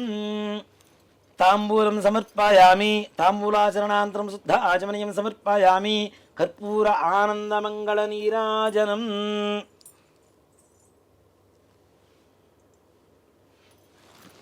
ఓం హిరణ్యపాత్రం వధో పూర్ణం దధాతి వధవ్యోసానీతి ఏకదా బ్రహ్మణ ఉపహరతి ఏకథైవ యజమాన ఆజుస్తేజో దధాతి. శ్రీమన్మహాగణాధిపతయే నమః. కర్పూర ఆనందమంగళ నీరాజనం దర్శయామి. నీరాజనానంతరం శుద్ధ ఆచమనీయం సమర్పయామి. జై శ్రీమద్రమారమణ గోవింద హరి. హర నమః పార్వతీపతయే. హర హర మహాదేవ హర. జయ బోలో గజానన్ మహారాజు కీ జై. ఇందాక మనం హారతి ఇచ్చిన తర్వాత కూడా మరలా మీరు నీళ్ళు అలా చూపించేసి అక్కడ వేశారు కదా, చాలా మంది ఈ ఏకహారతి మీద వేస్తూ ఉంటారు నీళ్లు కదా. కానీ ఏకహారతి మీద కూడా వెయ్యాలి. దేనికి అంటే అది వేడి ఎక్కుతుంది కాబట్టి ఆ వేడి మన చేతి దాకా రాకుండా ఉండేందుకు దాని మీద నీళ్లు వేస్తారు. అది సంప్రదాయం లాగా మారింది. కానీ స్వామివారికి దాని మీద ఏకహారతి మీద నీళ్లు ఎన్ని వేసినా స్వామివారికి చూపించినటువంటి నీళ్లు మళ్ళీ ఆ ప్లేట్ వదిలిపెట్టడం అనేది మాత్రం తప్పనిసరి. ఇప్పుడు హారతి పొగ వచ్చింది, చేతికి పొగ అయినప్పుడు మనం శుభ్రంగా ఇచ్చేసుకుంటాము. అలాగే స్వామి వారికి హారతి అద్దాం కాబట్టి శుద్ధ ఆచమనీయం అని తప్పనిసరిగా చేయాలి. మంత్రపుష్పం సుమకస్తేక దంతశ్చ కవిలో గజకర్ణక లంబోదరస్య వికటో విఘ్నరాజో. అక్షతలు ఓం సుముఖస్తేకదంతస్యాగమిలో గజకర్ణకః లంబోదర్స్య ఫుడో విఘ్నరాజోగణాధిపः ధూమకేతుర్గణాధ్యక్షపాల చంద్రోగజాననः వక్రతుండః హేరంబస్కందపూర్వజः షోడశైతాని నామాని పఠేచ్చునియాదిభిः విద్యారంభే వివాహే చ ప్రవేశే నిర్గమే తదా సంగ్రామే సర్వకార్యేషు విఘ్నస్తస్య న జాయతే తత్పురుషాయ విద్మహే వక్రతుండాయ ధీమహి తన్నో దంతిః ప్రచోదయాత్ శ్రీమన్మహాగణాధిపతయే నమః పాదారవిందయోః దివ్య సువర్ణ మంత్ర పుష్పాంజనం సమర్పయామి. అక్షతలు తీసుకొని మనస్సులో ప్రదక్షిణ చేస్తున్నట్టుగా భావన చేసుకోవాలి. ఓకే. యాని గాని చ పాపాని జన్మాంతరకృతాని చ తాని తాని ప్రణస్తంతి ప్రదక్షిణం పదే పదే పాపోహం పాపకర్మాహం పాపాత్మా పాపసంభవః త్రాహి మాన్ కృపయా దేవా శరణాగతవత్సల అన్యథా శరణం నాస్తి త్వమేవ శరణం మమ తస్మాత్ కారుణ్యభావేన రక్ష రక్ష గణాధిప శ్రీమన్మహాగణాధిపతయే నమః. ఆత్మప్రదక్షిణ నమస్కారాన్ని సమర్పయామి. పునః పూజాంచ కరిష్యే. మరళాక్షతలు తీసుకొని కొద్ది కొద్దిగా వేస్తూ ఉండండి. ఛత్రమాచ్ఛాదయామి, చామరం వీజయామి, నృత్యం దర్శయామి, గీతం శ్రావయామి, ఆందోళికానారోహయామి, గజానారోహయామి, అశ్వానారోహయామి, మూషికానారోహయామి, సమస్తరాజోపచార శక్త్యోపచార భక్త్యోపచార పూజాం సమర్పయామి. మరలా అక్షతలు తీసుకోండి మా చేతిలోకి. యస్మృత్యాచనాముక్త్యతమ పూయాక్రియాదిషు న్యూనం సంపూర్ణతాం యాతి సజ్జం వందేదముచ్యుతం. చెప్పండి. మంత్రహీనం క్రియాహీనం భక్తిహీనం గణాధిప యత్పూజితం మయాదేవ పరిపూర్ణం తదస్తుతే. అనేన ధ్యానావాహనాది షోడశ ఉపచార పూజయా చ అవసర నైవేద్యయా చ భగవాన్ సర్వాత్మకః సర్వం శ్రీ మహాగణాధిపతి దేవతాసు ప్రీతాసు ప్రసన్నా వరదా భవతు. చేతిలో నీళ్లు వేసుకొని నీళ్లు అక్షతలు ప్లేట్లు వదిలిపెట్టేశారు. అక్కడ భక్తులకి చేసుకునేటువంటి వాళ్ళందరికీ ఎంత ఎగ్జంక్షన్స్ ఇచ్చారు అంటే మంత్రహీనం క్రియాహీనం భక్తిహీనం ఇలాంటివి ఏదైనా లోపించి ఉన్నా క్షమించి నువ్వు ఇవ్వవలసినటువంటి పరిపూర్ణమైనటువంటి అనుగ్రహాన్ని ఇవ్వమని అని చెప్పి ఈ మంత్రానికి అర్థం అనమాట. ఓకే. ఇప్పుడు అక్షతలు తీసుకున్న వల్ల యజ్ఞేన యజ్ఞేంద్ర దేవాః తాని ధర్మాణి ప్రథమాన్యాసన్ తేహనాకం మహిమానస్సంతే శ్రీమన్మహాగణాధిపతయే నమః. యథాస్థానం ప్రవేశయామి. శ్రీమన్మహాగణాధిపతి ప్రసాదం యజమాన్యస్య శిరసా గృహ్ణామి. శతమానం భవతి శతాయుః పురుషస్య తేంద్రియ ఆయుష్యేవేంద్రియే ప్రతిష్ఠతి. ఆ పుష్పాన్ని శిఖలో పెట్టుకున్నాం. చేయగలుగుతుంది. మరలా అక్షతలు తీసుకోండి. చెప్పండి. వక్రతుండ మహాకాయ కోటి సూర్య సమప్రభ నిర్విఘ్నం కురు మే దేవ సర్వ కార్యేషు సర్వదా శోభనార్థే క్షేమః పునః ఆగమనాయ చ. ఆ గణపతి దగ్గర అక్షతలు వేయండి. అంటే మనలా శుభకార్యం చేసుకున్నప్పుడు పిలుస్తాం రాండి అని చెప్పి చెప్పడం. ఆయన ఎక్కువసేపు భరించలేం కదా గణపతిని. కాబట్టి ఆయన కైలాసానికి పంపించేటప్పుడు మరలా శోభనార్థే శుభకార్యం చేసుకున్నప్పుడు క్షేమ పునరా ఆగమనాయచ మరలా రాండయ్య అని చెప్పి చెప్పడం. ఇప్పుడు చాలా మంది కూడాను గణపతిని ఇందాక మనం ప్రాణప్రతిష్ఠ చేసాం, అక్షతలు వేసాం. ఇప్పుడు కూడా యథాస్థానం చెప్పడానికి చాలా మంది తమలపాకును అలా ముందుకు జరుపుతూ ఉంటారు. అది శాస్త్రం కాదు అనేటువంటిది ఒక ధర్మం. దేనికంటే మంత్రంతోనే మనం భగవంతుడిని ఆవాహనం చేశాం కాబట్టి మంత్రంతోనే ఉద్వాసన చెప్పటం. ఆయన్ని మరలా కైలాసాన్ని పంపించడం కూడా మంత్రంతోనే చేయాలి. అంతేగాని చాలా మంది తమలపాకులు పట్టుకొని గట్టిగా ముందుకు లాగేస్తూ ఉంటారు. అది ధర్మం కాదు. మంత్రంతో ఆవాహనం చేసాం, మంత్రంతోనే ఉద్వాసన. ఇప్పుడు గణపతి పూజ అయిపోయింది. అంటే చాలా మంది అనుకుంటారు గణపతి పూజ అయిపోయిందంటే వినాయక చవితి పూజ అయిపోలేదు. వరసిద్ధి వినాయక పూజ ఇప్పుడు మనం చేయబోయేటువంటి పూజ. దాన్ని ముందుగా విఘ్నాలు కలగకుండా ఉండేందుకు మహాగణాధిపతి మనం పూజ చేసాం. ఇప్పుడు వరసిద్ధి వినాయక చవితికి ప్రత్యేకంగా చేసుకునేటువంటి పూజా కార్యక్రమం ఏదైతే ఉందో అది ఆ వరసిద్ధి వినాయకుడికి ఇప్పుడు మనం పూజ ప్రారంభిస్తాం. అలాగే గురుగారు, పూజ స్టార్ట్ చేసే ముందు ఒక చిన్న డౌట్ నాకు ఉంది, చాలా మందికి ఉండే ఉంటుంది. ఇప్పుడు చాలా మంది వినాయక చవితి ముందు రోజే వినాయకుడిని పూజా సామాగ్రి అన్నిటినీ తీసుకొచ్చి ఇంట్లో పెడతారు. అలా మనం వెళ్ళటానికి ముందే ఇంటిని శుభ్రం చేసుకోవాలి అని అనుకుంటాం. ఆ శుభ్రం చేసే విధానం కూడా చాలా పద్ధతిగా సాంప్రదాయంగా ఉండాలి, నియమాలు పాటించాలి. అవన్నీ ఏ రకంగా పాటించాలి? ఇక్కడ ఆత్మశుద్ధి, భూశుద్ధి, దేహశుద్ధి ఈ మూడు ఉండాలి. అలానే అంటే భూశుద్ధి అంటే గృహశుద్ధి, ఇల్లు శుభ్రంగా ఉండాలి. దేవతలు ఎక్కడ ఉంటారు? ఎక్కడ శుభ్రత ఉంటే అక్కడ ఉంటారు కదా. వీటిలో అన్ని శుభ్రతలే, దేహశుద్ధి అలానే మనోశుద్ధి, శుద్ధి. అక్కడ గృహశుద్ధి, స్థలం ఏదైతే ఉందో. అందుకని మనం ఇందాక పూజ జరిగేటప్పుడు కూడా పూజా ద్రవ్యాన్ని సంప్రోక్ష, దేవం సంప్రోక్ష, ఆత్మాంచ సంప్రోక్ష, మనం అందరూ కూడా సంప్రోక్షణ కావాలి అనేటువంటిదే ఆ మంత్రానికి అర్థం కదా. కాబట్టి తప్పనిసరిగా ఇల్లు శుభ్రపరచుకోవడం అనేది ముందు రోజు చేసుకోవచ్చు, దాంట్లో ఏమాత్రం కూడా తప్పులేదు. అలాగే ఎక్కడైతే మనం భగవంతుడిని ప్రాణప్రతిష్ఠ చేసుకొని పూజ చేసుకోవాలి అనుకుంటామో, అది పూజా గది కావచ్చు, పూజా గదిలో పక్కన ఇంకో, ఇప్పుడు వినాయక చవితికి పూజా గదిలో పట్టడం కష్టం కాబట్టి ఈ పత్రి ఇవన్నీ పెడుతూ ఉంటాం. ఇవన్నీ పట్టడం కూడా కష్టం అవుతుంది కాబట్టి ఈ పూజా గదికి బయట వైపు కూడా మనం కొంతమంది పూజ ఏర్పాటు చేసుకుంటూ ఉంటాం. అలాంటి సమయంలో తప్పనిసరిగా గోమూత్రం చల్లడం అనేది శుద్ధి. ఓకే, అంత శుభ్రం చేసినా సరే గోమూత్రం చల్లాలి తప్పనిసరిగా. గోమూత్రం దొరకలేదు, కనీసం పసుపు నీళ్ళలో కొద్దిగా పసుపు కలుపుకొని ఇల్లంతా చల్లుకోవడం. అలాగే ఆవు పేడ మనకు దొరికితే చక్కగా తీసుకొని పూజా గృహం ఏదైతే మనం పూజ చేస్తూ ఉంటామో ఆ స్థలంలో చక్కగా అలికి ముగ్గులు పెట్టడం అనేది చాలా మంచిది. దేనికంటే మనం గోవు ఉన్నంత స్వచ్ఛంగా ప్రపంచంలో మరో జంతువు లేదు అనేటువంటిది మన నమ్మకం. అవునా? కార్బన్ డైఆక్సైడ్ తీసుకుని ఆక్సిజన్ బయటికి ఇవ్వగలిగినటువంటి ఏకైక ప్రాణి ప్రపంచంలో ఏదైనా ఉంది అంటే అది గోవు మాత్రమే, ఇంకా రెండోది లేదు. అంత పరమ పవిత్రమైనటువంటి గోవు నుంచి వచ్చేటువంటి 5 ఉంటాయి పంచగవ్యాలు అని చెప్పి అంతకుముందు కూడా మనం కొన్ని విషయాలు చెప్పుకొని ఉన్నాం. ఈ పంచగవ్యాల్లో పవిత్రమైనటువంటిది గోమూత్రం, గోమయం కూడా ఉంటుంది. కాబట్టి ఆ గోమయాన్ని చక్కగా తెచ్చుకొని ఇంట్లో అలికి ముగ్గులు పెట్టుకోవడం అనేది. అలాగే మనం విగ్రహం తెచ్చుకోవడానికి సామాగ్రి తెచ్చుకోవడానికి కూడా స్నానం చేయకుండా పోయి విగ్రహాలు సామాగ్రి అవన్నీ తీసుకొచ్చి మనం నీళ్లు చల్లేస్తాం, శుభ్రమైపోతున్నాయి అంటే ఓకే, అమ్మే వాళ్ళ పరిస్థితి వేరు, వాళ్ళ వృత్తి అది. కాబట్టి వాళ్ళు ఎలా ఉన్నారు ఏంటనేది తీసి పక్కన పెడదాం. మనం ఎప్పుడైతే విగ్రహాన్ని స్పృశిస్తున్నామో మనలో ఉండేటువంటి పాజిటివ్ ఎనర్జీ అనేది ఆ విగ్రహంలోకి వెళ్ళిపోతుంది కదా. మన దగ్గర పాజిటివిటీ లేకపోతే మన దగ్గర నెగిటివ్ ఉంటే ఆ నెగిటివ్ వెళ్తుందిగా విగ్రహానికి. మరుసటి రోజు పొద్దున నువ్వు పెట్టి పూజ చేయడం వల్ల నెగిటివ్ వస్తుంది, పాజిటివ్ రావడం లేదుగా కదా. కాబట్టి ముందుగానే శుభ్రంగా మనం ఉండాలి, మన గృహం శుభ్రంగా ఉండాలి, మన మనస్సు శుభ్రంగా ఉండాలి. ఇలా ఉండి విగ్రహం తెచ్చుకోవడం అనేది ఉత్తమం. అసలు ఇవేవి కాదు, ఒక మాట చెప్పాలి అంటే పూర్వకాలంలో, ఇప్పుడంటే విగ్రహాలు తయారు చేసి అమ్ముతున్నారు. గణపతి అసలు ఉండడం అనేది మట్టి స్వరూపంలో ఉంటాడు. ఎవరికి ఏ వస్తువుతో, వెండి, బంగారం, రాగి, కంచు, ఇత్తడి ఇలాంటి ద్రవ్యాలతో విగ్రహాలు తయారు చేయించుకోలేకపోయినా సర్వసాధారణంగా అందరికీ తొందరగా దొరికేటువంటిది మట్టి. అది లేదు అని చెప్పడానికి ఎవరికి సమస్య లేదు కదా. అసలు ఎక్కడ చెప్పడానికి అవకాశం లేదు, లేదని చెప్పడానికి. కాబట్టి నది ఒడ్డున కానీ, చెరువు ఒడ్డున కానీ, లేదా పుట్ట దగ్గర కానీ ఉండేటువంటి మట్టి ఏదైతే ఉంటుందో బంక మట్టి అంటారు దాన్ని, బాగా జిగురు జిగురుగా ఉంటుంది.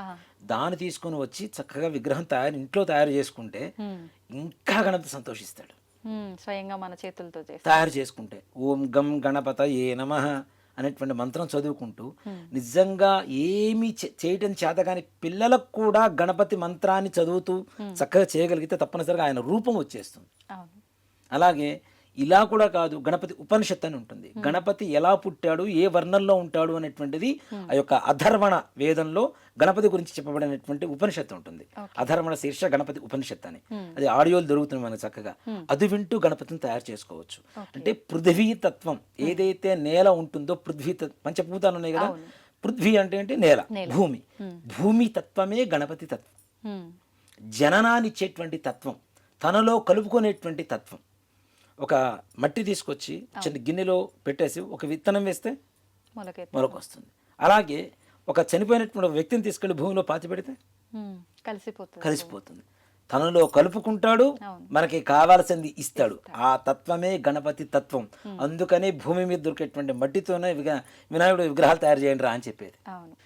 కాబట్టి గణపతికి ఇంకోటి కూడా ఏంటండి, మనం అందరం నివసించేది అక్కడ భూమి మీద కదా. మూలాధారే స్థితోసి నిత్యం అని గణపతి మంత్రంలో ఉపనిషత్తులో వస్తుంది. మూలాధార చక్రానికి అధిపతి గణపతి. మూలాధారం మనకేమిటి? భూమే కదా ఆధారం. కాబట్టి అలాంటి పృథ్వీతత్వంతో ఉండేటువంటి మట్టితో గణపతిని తయారు చేస్తే, ఆ గణపతిని తయారు చేసిన తర్వాత మరలా నీళ్లలో వేస్తూ ఉంటే మనకి ఆరోగ్యం లభిస్తూ ఉంటుంది. దాంతోపాటుగా మనకి పత్రి పూజ చేస్తూ ఉంటాం. 21 రకాలు, 21 పత్రాన్ని పూజయామి అని చెప్పి చెబుతూ ఉంటాం. 21 అంటే 21 పత్రి. అసలు వినాయక చవితి పూజ ఎందుకు చెయ్యాలి అనేటువంటి ఒక ఆలోచనకి వస్తే, కేవలం వర్షాకాలంలో భాద్రపద శుద్ధ చవితి రోజున మాత్రమే మనం గణపతికి ఎక్కువగా ఈ పత్రితో పూజ చేస్తూ ఉంటాం. అవును. అవునా? అవును. వర్షాకాలంలో ఏమొస్తాయి జనాలందరికీ? ఇన్ఫెక్షన్స్ ఎక్కువ వస్తాయి. అవును, వ్యాధుల బారిన పడుతుంటాం. జ్వరాలు, జలుబులు, తుమ్ములు, దగ్గులు ఇవన్నీ వస్తుంటాయి. గణపతికి పూజ చేసేటువంటి ఏకవింశతి పత్రంలో ప్రతి ఒక్క దాంట్లో ఔషధీ గుణాలు ఉంటాయి. ఉమ్, వ్యాధి నిరోధక శక్తిని కలిగజేసినటువంటి శక్తి ఉన్నటువంటి పత్రి మాత్రమే గణపతికి పూజ చేస్తున్నాం. ఓకే. అవునా? ఆ. ఈ పత్రి పూజ చేయడం ద్వారా ఏమవుతుంది? పత్రి పూజ చేసి విగ్రహాన్ని పత్రిని తీసుకెళ్ళి ఏం చేస్తాం మనం? నీళ్ళల్లో నిమజ్జనం చేస్తాం. అవును. ఇది నదుల్లో, సముద్రాల్లో, సముద్రంలో కూడా నీళ్లు తాగం మనం. అవును. నదుల్లో, చెరువుల్లో, బావి, ఇంట్లో ఉండేటువంటి బావి ఇప్పుడు లేవు. అవును. ఇవేవి మనకి దగ్గరలో లేవు. ఉన్న చెరువుల్ని పాడు చేసుకున్నాం, అంతే. ఉన్న నదుల్ని కూడా తొందరగా పాడు చేసుకుంటున్నాం. అన్నీ కలుషితం. బావి అనేటువంటి మాట భవిష్యత్ తరాలకు ఉంటుంది అనేది కూడా తెలియదు. తెలియదు. నిజం. వెల్ అంటే బాగున్నారా ఇది ఒకటే అనుకుంటున్నారు కానీ భావి అనేటువంటి పదం కూడా ఎవరికి తెలియదు. తెలియదు. ఇప్పుడున్న పిల్లల్ని అడిగినా కూడా చెప్పలేదు. అవును. అలాంటి పరిస్థితులు వస్తున్నాయి. ఇవన్నీ కూడా తీసుకొని వెళ్ళి దాంట్లో వేయడం ద్వారా ఇప్పుడు వర్షాకాలంలో కొత్త నీరు పాత నీరుతో చేరుతుంది. ఇన్ఫెక్షన్స్ పెరుగుతూ ఉంటాయి, రోగాలు పెరుగుతూ ఉంటాయి. ఈ రోగ నిరోధక శక్తి కలిగినటువంటి పత్రిని తీసుకొని దాంట్లో వేస్తే అవి నాని బాగా లోపల నాని మనకి రోగాలు రాకుండా చేస్తాయి. వచ్చిన రోగాల్ని నిరోధించేలాగా శక్తిని కలుగజేస్తాయి. కాబట్టి వినాయక చవితి భాద్రపద శుద్ధ చవితి రోజున వర్షాకాలంలో పత్రితో పూజ చేసి, ఇప్పుడు విగ్రహాన్ని పూజ చేస్తాం పత్రితో, విగ్రహానికి కూడా ఆ పత్రిలో ఉండేటువంటి ఔషధి గుణాలు వస్తాయి కదా, ఆ మట్టి కూడా స్వీకరించేటువంటి లక్షణం ఉందని చెప్పుకున్నాం కదా. కాబట్టి ఆ విగ్రహాన్ని కూడా తీసుకొని వెళ్ళి నీళ్ళలోకి రావడం ద్వారా మనకి ఏ రకమైనటువంటి రోగాలు రాకుండా చేసేందుకు ఈ భాద్రపద శుద్ధ చవితి రోజున వినాయకుడు పూజ చేస్తాం. ఓకే. మనం మన ధర్మం ప్రకారం పూజ, దాంతో సైంటిఫిక్ గా మన ఆరోగ్యానికి సంబంధించి చాలా గొప్ప సైన్స్ మాట చెప్పాలంటే, అంటే సైన్స్ కూడా అందనటువంటి సైన్స్. నిజమే అండి. అంత ఔషధి గుణాలు ఉంటాయి వాటిల్లో. అవి మనకి తెలియక మనం ఏదో పిచ్చి కొమ్మలు తీసుకొచ్చి పూజ చేస్తున్నాం. కానీ 21 రకాలు ఏవైతే శాస్త్ర ప్రకారం చెప్తూ ఉన్నారో వాటిల్లో ప్రతి ఒక్క దాంట్లో రోగాన్ని, ఒకదానికి జలుబు పోగొట్టేటువంటిది. పూర్వకాలంలో చూడండి, ఇప్పుడంటే తక్కువ, ఇప్పుడు నాజిల్ డ్రాప్స్ అని కొనుక్కుంటున్నారు కదా, అదేంటి? జిందా తెలుసు కదా. జిల్లేడు ఆకుల్ని కాస్త వేడి మీద ఇచ్చేసి రసం పిండి దాన్ని అమ్ముతున్నారు ఇప్పుడు. పూర్వకాలంలో పిల్లలకు జలుబు చేస్తే తుమ్ములు వస్తూ ఉంటాయి కదా, అలాంటి సమయంలో జిల్లేడు ఆకు తీసుకొచ్చి నిప్పుల మీద అట్లా కాల్చేసి దాన్ని రసాన్ని తీసి ముక్కుల్లో పోస్తే ఏ తుమ్ములు పట్ట పట్ట పట్ట వచ్చి లోపల ఉండేటువంటి మొత్తం ఈ కఫం మొత్తం కూడా బయటకు వచ్చేస్తుంది. కానీ అది పాయిజన్ అంటారు కదా చెట్టు. ఆకు రసం ఏం కాదు. రసమేం కాదు. రసాన్ని పిండి ముక్కుల్లో పోస్తే చూడండి, ఇప్పటికీ ఉన్నారు చాలా మంది విలేజెస్ లో చేస్తూ ఉంటారు. నాటు వైద్యం అని చెప్పి మనం నవ్వుతున్నాం. ఇప్పుడు అదే నాజుల్ డ్రాప్స్ అని మనం కొనుక్కుంటున్నాం. అంత మించి ఏం లేదు. దీంట్లో మరి జిల్లేడు ఆకులు కూడా చేస్తున్నాం. అంటే ఒక్కొక్క రకమైనటువంటి రోగాన్ని పోగొట్టేటువంటి లక్షణాలు ఈ పత్రిలో మాత్రమే ఉన్నాయి. అది తెలుసుకొని పూజ చేస్తే ఆనందం. మన దేహానికి, ఇందాక చెప్పే కదా, మన దేహానికి ఏం కావాలో అది భగవంతుడు ఇస్తున్నాడు. ఆయన పేరు చెప్పుకొని మనం స్వీకరిస్తున్నాం ఆరోగ్యాన్ని. నిజంగానే మీరు అన్నట్టు బావి దాకా ఏమో గానీ పూజలు అయితే చేస్తుంటారు ప్రతి ఒక్కరు. కానీ ఎవరైనా పిల్లలుండి అమ్మ ఇది ఎందుకు చేస్తున్నావు అని అంటే ఫస్ట్ వాళ్ళ దగ్గర కూడా సమాధానం లేని కాలంలో ఉన్నాం. అయితే గురుగారు, ఇంకొక క్వశ్చన్. ఇప్పుడు విగ్రహం తేవడానికి వెళ్ళిన తర్వాత కూడా చాలా మంది ఆలోచిస్తుంటారు. నేను కూడా స్టార్టింగ్లో నాకు తెలియనప్పుడు ఏంది వీళ్ళు ఇట్లా అడుగుతున్నారు, ఎటువైపు ఉంటే ఏంది అని చెప్పి. అది ఏంటంటే తొండం కుడివైపు ఉండడం ఉన్న విగ్రహాన్ని తెచ్చుకుంటే మంచి శుభం కలుగుతుంది, ఎడం వైపుది అంత పనికిరాదు అని చెప్పి. ఇవన్నీ నిజాలేనా? ఉన్నాయమ్మా. దీంట్లో కూడా గణపతికి మనం వామాచారం, దక్షిణాచారం చెప్పి 2 ఆచారాలు చెప్తుంటాం కదా. ఎక్కువగా అమ్మవారికే చెప్తూ ఉంటారు చాలా మంది. వామాచార దక్షిణాచారాలు అనేటువంటి విధానం అమ్మవారికే ఉంది. మధ్య మాంసాలు పెడుతుంటారు, ఇలా ఆచారాలు ఉన్నాయి. అసలు వామాచారం అనేటువంటి మొదలైందే గణపతి దగ్గర. చాలా మందికి తెలియదు అది. ఉచ్చిష్ట గణపతి అనేటువంటి ఒక విధానం ఉంటుంది, ఒక గణపతికి పూజ ఉంటుంది. ఉచ్చిష్టము అంటే ఏంటి? ఎంగిలి. ఉత్తిష్టము అంటే లేవటం, ఉచ్చిష్టము అంటే ఎంగిలి. స్వామివారికి నివేదన పెట్టినటువంటి ఉండ్రాళ్ళు మనం తింటూ మంత్రోచ్చారణ చేస్తూ ఉపాసన చేసేటువంటి విధానం ఉంది. ఇది ఏ ప్రాంతంలో చేస్తుంటారు? అసలు ఏ ప్రాంతంలోనే ఉంది, చాలా నిగూఢంగా ఉంటుంది, ఎవరికి బయటికి తెలియదు. అసలు ఉచ్చిష్ట గణపతి అనేటువంటి గణపతి ఉంటాడన్న విషయం కూడా చాలా మందికి తెలియదు. ఉచ్చిష్ట గణపతికి తొండం ఎడం వైపు ఉంటుంది, వరసిద్ధి వినాయకుడికి కుడి చేతి వైపు ఉంటుంది. అంటే సాత్వికం, సింపుల్. వామాచారము అంటే ఎడం చేత్తో చేసేటువంటిది, అవునా? దక్షిణాచారం అంటే కుడి చేత్తో చేసేటువంటిది. దక్షిణం వైపు తొడం తిరిగి ఉంటే దక్షిణాచారం సాత్వికం, ఎడం చేతి వైపు తిరిగి ఉంటే వామాచారం కొంచెం శక్తివంతం. ఓకే. కాబట్టి కుడి చేతి వైపు తిరుగున్నదే ప్రసన్నంగా ఉంటుంది. ప్రసన్నంగా ఉంటుంది.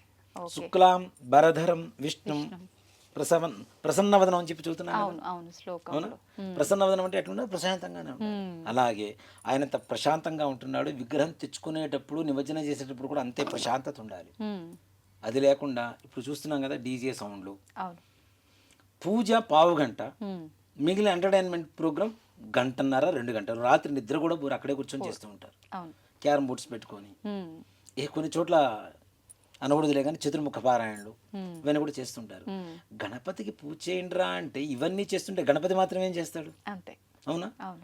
ఇప్పుడు వినాయకుడిని తీసుకుని వెళ్ళేటప్పుడు మంగళ వాయిద్యాలతో తీసుకెళ్ళండి. ఈ డీజే సౌండ్లు, డప్పులు, గిప్పులు ఇవన్నీ పెట్టుకొని మనకి కాదు కదా. మంగళ వాయిద్యాలు. మంగళం అంటే శుభం. ఆయన మనకి శుభాన్ని చేకూరుస్తున్నాడు కాబట్టి శుభాంతో చక్కగా తీసుకెళ్ళాలి. ఒక చిన్న కథ కూడా ఉందమ్మా. అంటే చాలా రోజుల క్రితం నుంచి ఎవరో చెప్పే ఉంటారు ఎక్కడో చోట.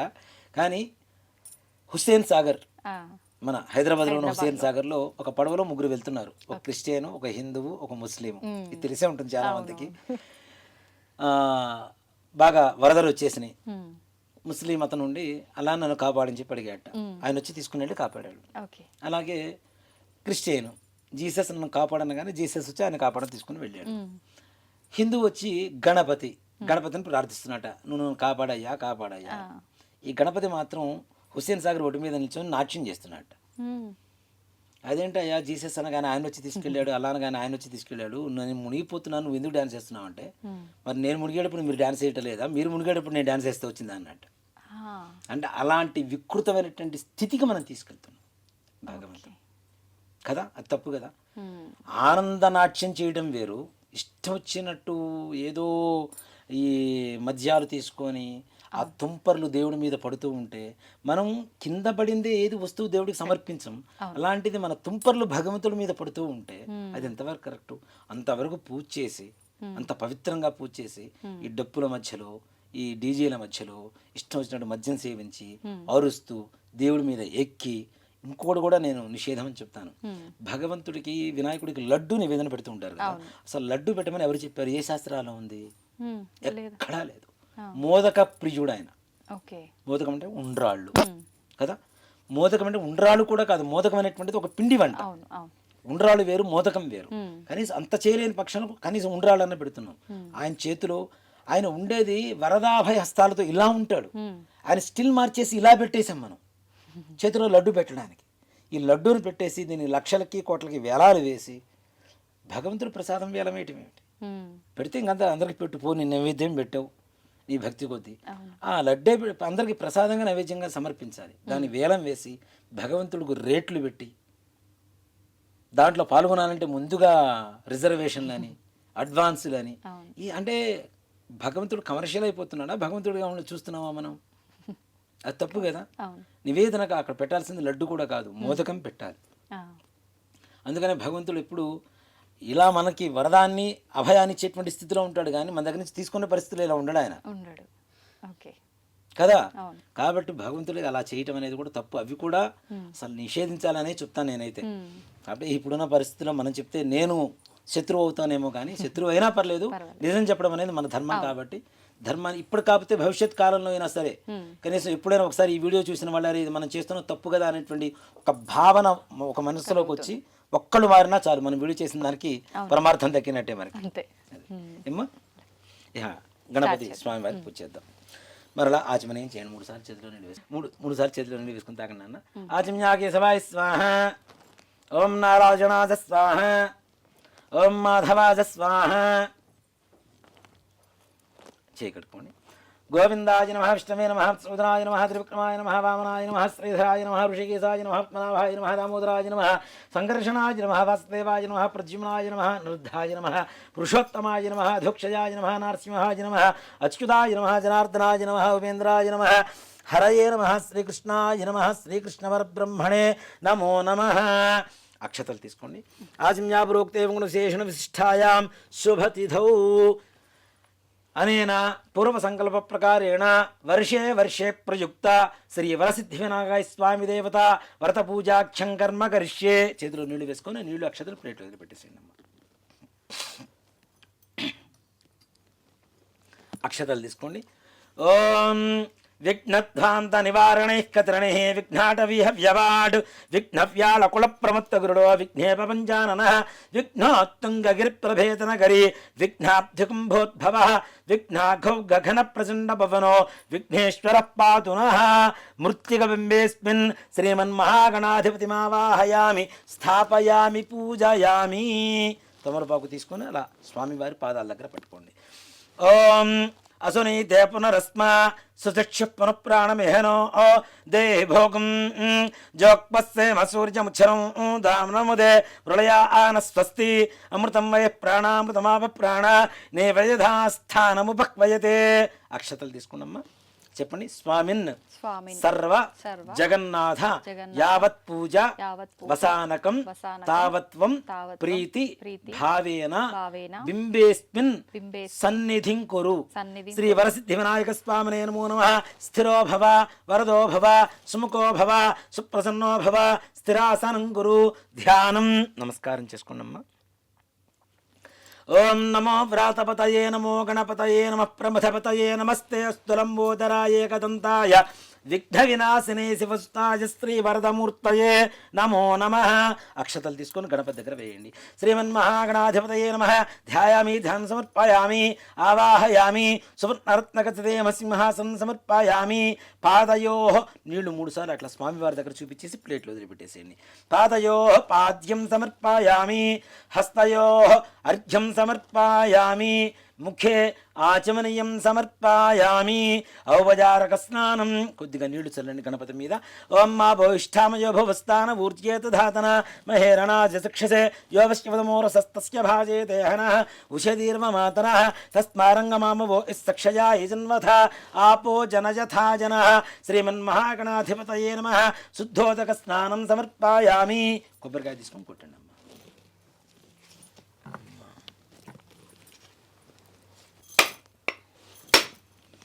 ఓం యా ఫల నిర్యాబలా విష్పాయాస్త పుష్పణీ బృహస్పతి ప్రసూతాస్థానోముంఛన్వగుం హసః.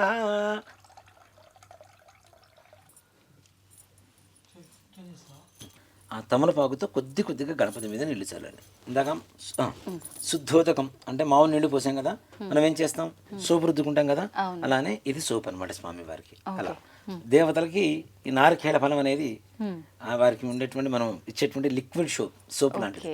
సో కాబట్టి ఈ కొబ్బరి నీళ్ళతో స్వామివారికి స్నానం. ఇందాక మనం చెప్పుకున్నాం కదా అధర్వణ గణపతి ఉపనిషత్ అని. ఇప్పుడు మనం చెప్పబోయేటువంటి మంత్రం అదే. ఇది విన్నా చదువుకున్నా చాలా విశేషమైనటువంటి పుణ్యం లభిస్తుంది. ఇది ఎక్కడైతే పారాయణ జరుగుతుందో అక్కడ సకల విఘ్నాలు కూడా తొలగిపోతాయని చెప్పి శాస్త్రం చెప్తూ ఉంది. గణపతి ఉద్భవం, ఎలా ఉద్భవించాడు, ఏ వర్ణంలో ఉంటాడు అనేటువంటిది యొక్క మంత్రాల పరమార్థం. ఓం భద్రం కర్ణేభిః శృణుయామ దేవాః భద్రం పశ్యేమాక్షభిర్యజత్రాః స్థిరైరంగైస్తుష్టుభాగంసస్తనోభిః వ్యసేమ దేవహితం యదాయుః స్వస్తి న ఇంద్రో వృద్ధశ్రవాః స్వస్తి నః పూషా విశ్వవేదాః స్వస్తి నస్తార్క్ష్యో అరిష్టనేమిః స్వస్తి నో బృహస్పతిర్దధాతు. ఓం శాంతిః. ఓం లం నమస్తే గణపతయే త్వమేవ ప్రత్యక్షం తత్వమసి త్వమేవ కేవలం కర్తాసి త్వమేవ కేవలం హర్తాసి త్వమేవ కల్పితం బ్రహ్మాసి త్వం సాక్షాదాత్మాసి నిత్యం అర్థం వచ్మి సత్యం వచ్మి అవత్వం మాం అవవక్తారం అవశ్రోతారం అవదాతారం అవధాతారం అవానూచాన మమ శిష్యం అవపురస్తాత్తా ఆదు అవదక్షిణాత్తా ఆదు అవపశ్చాత్తా ఆదు అవోత్తరాత్తా ఆదు అవచోర్ధ్వాత్తా ఆదు అవధరాత్తా ఆదు సర్వతో మాం పాహి పాహి సమంతాత్. త్వం వాంగ్మయస్త్వం చిన్మయః త్వమానందమయస్త్వం బ్రహ్మమయః త్వం సచ్చిదానందాద్వితీయోసి త్వం జ్ఞానమయో విజ్ఞానమయోసి. సర్వం జగదిదం తత్వో జాయతే సర్వం జగదిదం త్వస్తతిష్ఠతి సర్వం జగదిదం త్వజలయమేష్యతి త్వజి ప్రచ్యేతి త్వం భూమిరాపో నలో నిలో నభః త్వం చత్వారి వాక్పరవిదాపదాని త్వం గుణత్రయాతీతః త్వం దేహత్రయాతీతః త్వం కాలత్రయాతీతః త్వం మూలాధారే స్థితోసి నిత్యం త్వాం యోగినో ధ్యాయంతి నిత్యం త్వం శక్తిత్రయాత్మకః త్వం బ్రహ్మస్త్వం రుద్రస్త్వమింద్రస్త్వమగ్నిస్త్వం వాయుస్త్వం సూర్యస్త్వం చంద్రమాస్త్వం బ్రహ్మ భూర్భువస్తు వరో గణాదీన్ పూర్వముచ్చార్య వర్ణాదీం తదనంతరం అనుస్వార పరతర అర్ధేందులశతం తథా ధారేణ యుక్తమేవ దేవతవ మనస్వరూపం తకార పూర్వరూపం అకారో మధ్యమ రూపం బిందురుత్తర రూపం నాదస్సంధానం సంహితా సంధి సైషా గాణేసి విద్యా గణక ఋషి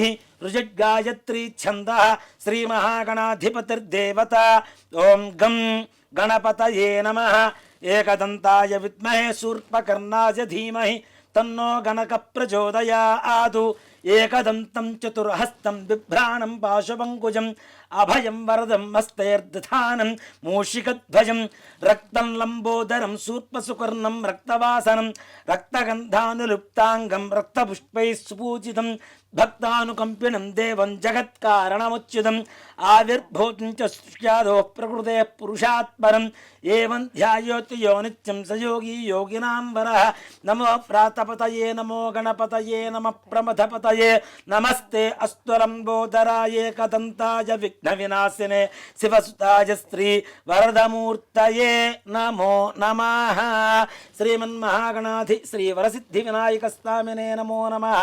ఇది ఫలోదకేన స్నానం సమర్పయామి. ఈ మామూలు నీళ్ళు చల్లాలి. ఆపోష్ఠామయో భవస్థాన ఊర్జేత ధాతన మహేరణాజ చక్షసే యోవశ్యవతమోరసస్తస్య భాజేతే హనః ఉషతీరవ మాతరః తస్మా అరంగమామవో యస్సక్షజా జన్వథ ఆపో జనయథా జనః. ఇది శుద్ధోదక స్నానం సమర్పయామి. మరలా నీళ్ళు అక్కడ చూపించేసి ప్లేట్లో వదిలిపెట్టేసేయండి. స్నానానంతరం శుద్ధ ఆచమనీయం సమర్పయామి. వస్త్రం అభివస్త్రా ఆసవసరాన్యర్షాభిధేనో సుదిగా ఆ పూజమానః అభిచంద్రాభర్తమేన్నో. దీన్ని గంధంలో ముంచేసి పసుపు అద్దేసి స్వామి వారికి పెట్టండి. అద్దాల బొట్టు పెట్టినా సరిపోతుంది. అద్దండి. వస్త్రం అభివస్త్రా ఆస్వసరాన్యర్షాభిధేనో సుదిగా ఆ పూజమానః అభిచంద్రాభర్తమేన్నో హిరణ్యాభ్యశ్వానధనో ఓ దేవసోమ శ్రీమన్మహాగణాధిపతయే నమః. ఇది వస్త్రయుగ్మం సమర్పయామి. కుంకుమ యజ్ఞోపవీతం अमेयाय च हेरम्ब परशुधारकाय ते मूषकवाहनायैव विश्वेशाय नमो नमः. యజ్ఞోపవీతం ధర్మం పవిత్రం ప్రజాపతేర్యత్సహజం పురస్తా ఆదు ఆయుష్యమగ్నిం వ్రతం చ శుభ్రం యజ్ఞోపవీతం బలమస్తు తేజ. ఇది యజ్ఞోపవీతం సమర్పయామి. గంధాన్ని పుష్పంతో తీసుకొని స్వామివారికి అలా గంధద్వారాందురాధిష్టాం నిత్యపుష్టాంగరీషణీం ఈశ్వరేకం సర్వభూతానాం స్వామిహోపక్వయే స్త్రియం. ముందుగా పుట్టి గంధం. శ్రీ వరసిద్ధి వినాయక స్వామినే నమో నమః. శ్రీగంధాంధారయామి. ఒక పుష్పానికి పసుపు, ఒక పుష్పానికి కుంకుమ. ఆయనేతే పరాయణే దుర్వా ఆరోహంతు పుష్పిణీ హృదాశ్చ పుండరీకాణి సముద్రస్య గృహాయమే అలంకరణార్థం హరిద్రికాచూర్ణ కుంకుమ విలేపనాని సమర్పయామి. పుష్పైః పూజయామి. ఓం సుముఖాయ నమః. మాచీపత్రం పూజయామి. ఓం గణాధిపాయ నమః. బృహతీపత్రం పూజయామి. ఉమాపుత్రాయ నమః. బిల్వపత్రం పూజయామి. గజాననాయ నమః. దూర్వయుగ్మపత్రం పూజయామి. హరసూనవే నమః. దత్తూరపత్రం పూజయామి. లంబోదరాయ నమః. బదరీపత్రం పూజయామి. లంబోదరాయ నమః. బదరీపత్రం పూజయామి. గుహాగ్రజాయ నమః. అపామార్గపత్రం పూజయామి. గజకర్ణకాయ నమః. తులసీపత్రం పూజయామి. ఏకదంతాయ నమః. ఛూతపత్రం పూజయామి. వికటాయ నమః. కరవీరపత్రం పూజయామి. భిన్నదంతాయ నమః. విష్ణుకరాంతపత్రం పూజయామి. వటవే నమః. దాడిమీపత్రం పూజయామి. ఓం సర్వేశ్వరాయ నమః. దేవదారుపత్రం పూజయామి. ఓం ఫాలచంద్రాయ నమః. మరవకపత్రం పూజయామి. ఓం హేరంబాయ నమః. సింధువారపత్రం పూజయామి. ఓం శూర్పకర్ణాయ నమః. జాజీపత్రం పూజయామి. ఓం సురాగ్రజాయ నమః గండకీపత్రం పూజయామి ఓం ఇభవక్త్రాయ నమః శమీపత్రం పూజయామి ఓం వినాయకాయ నమః అశ్వత్థపత్రం పూజయామి ఓం సురసేవితాయ నమః అర్జునపత్రం పూజయామి ఓం కపిలాయ నమః అర్కపత్రం పూజయామి ఓం గణేశ్వరాయ నమః ఏకవింశతి పత్రాణి పూజయామి ఓం గజాననాయ నమః ఓం గం గణపతయే నమః అంటూ పూజ చేస్తున్నాం. ఓం గజాననాయ నమః ఓం గణాధ్యక్షాయ నమః ఓం విఘ్నరాజాయ నమః ఓం వినాయకాయ నమః ఓం ద్వైమాతురాయ నమః ఓం ద్విముఖాయ నమః ఓం ప్రముఖాయ నమః ఓం సుముఖాయ నమః ఓం కృత్యనే నమః ఓం సుప్రదీప్తాయ నమః ఓం సుఖనిధయే నమః ఓం సురాధ్యక్షాయ నమః ఓం సురార్ఘ్నాయ నమః ఓం మహాగణపతయే నమః ఓం మాన్యాయ నమః ఓం మహాకాలాయ నమః ఓం మహాబలాయ నమః ఓం నిహరంబాయ నమః ఓం లంబజఠరాయ నమః ఓం హయగ్రీవాయ నమః ఓం ప్రథమాయ నమః ఓం ప్రాజ్ఞాయ నమః ఓం ప్రమోదాయ నమః ఓం మోదకప్రియాయ నమః ఓం విఘ్నకర్త్రే నమః ఓం విఘ్నాంత్రే నమః ఓం విశ్వనేత్రే నమః ఓం విరాట్పతయే నమః ఓం శ్రీపతయే నమః ఓం వాక్పతయే నమః ఓం శృంగారిణే నమః ఓం ఆశ్రితవత్సలాయ నమః ఓం శివప్రియాయ నమః ఓం శీఘ్రకారిణే నమః ఓం శాశ్వతాయ నమః ఓం బలాన్వితాయ నమః ఓం బలోద్ధతాయ నమః ఓం భక్తనిధయే నమః ఓం భావగమ్యాయ నమః ఓం భావాత్మయాయ నమః ఓం వగ్రగామినే నమః ఓం మహాకృతయే నమః ఓం చామీకరప్రభాయ నమః ఓం శర్వాయ నమః ఓం సర్వోపన్యాసాయ నమః ఓం సర్వకర్త్రే నమః ఓం సర్వనేత్రే నమః ఓం సర్వసిద్ధిప్రదాయ నమః ఓం పంచహస్తాయ నమః ఓం పార్వతీనందనాయ నమః ఓం ప్రభవే నమః ఓం కుమారగురవే నమః ఓం కుంజరాసురభంజనాయ నమః ఓం కాంతిమతే నమః ఓం ధృతిమతే నమః ఓం కామినే నమః ఓం కవిత్తఫలప్రియాయ నమః ఓం బ్రహ్మచారిణే నమః ఓం బ్రహ్మరూపిణే నమః ఓం మహోదరాయ నమః ఓం మధోత్కటాయ నమః ఓం మహావీరాయ నమః ఓం మంత్రిణే నమః ఓం మంగళసుస్వరాయ నమః ఓం ప్రమదాయ నమః ఓం యాయసే నమః ఓం యక్షకిన్నరసేవితాయ నమః ఓం గంగాసుతాయ నమః ఓం గణాధీశాయ నమః ఓం గంభీరననదాయ నమః ఓం వటవే నమః ఓం జ్యోతిషే నమః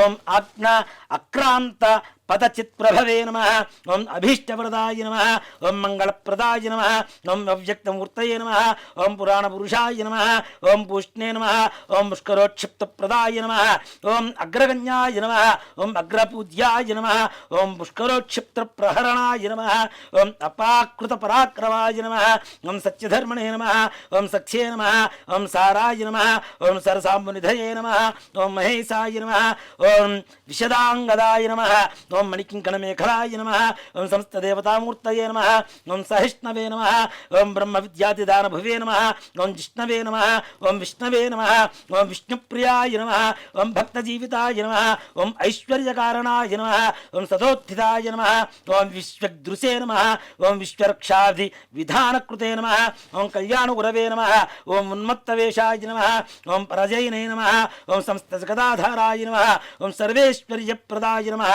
ఓం శ్రీ విఘ్నేశ్వరాయ నమః ఓం నానావిధ పరిమళపత్ర పుష్ప అక్షతాని సమర్పయామి. విశ్వేశాయ నమో నమః.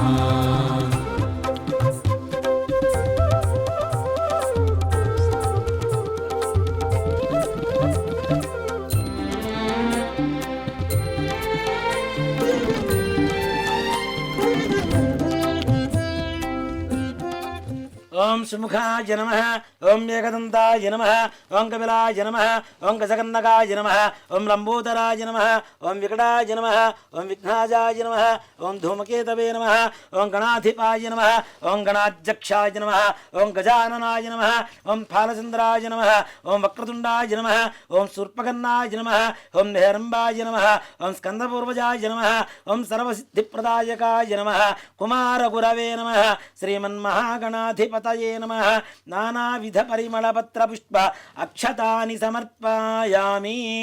ధూపం పెట్టేస్తున్నది ఆ షాట్ పడుతుంది.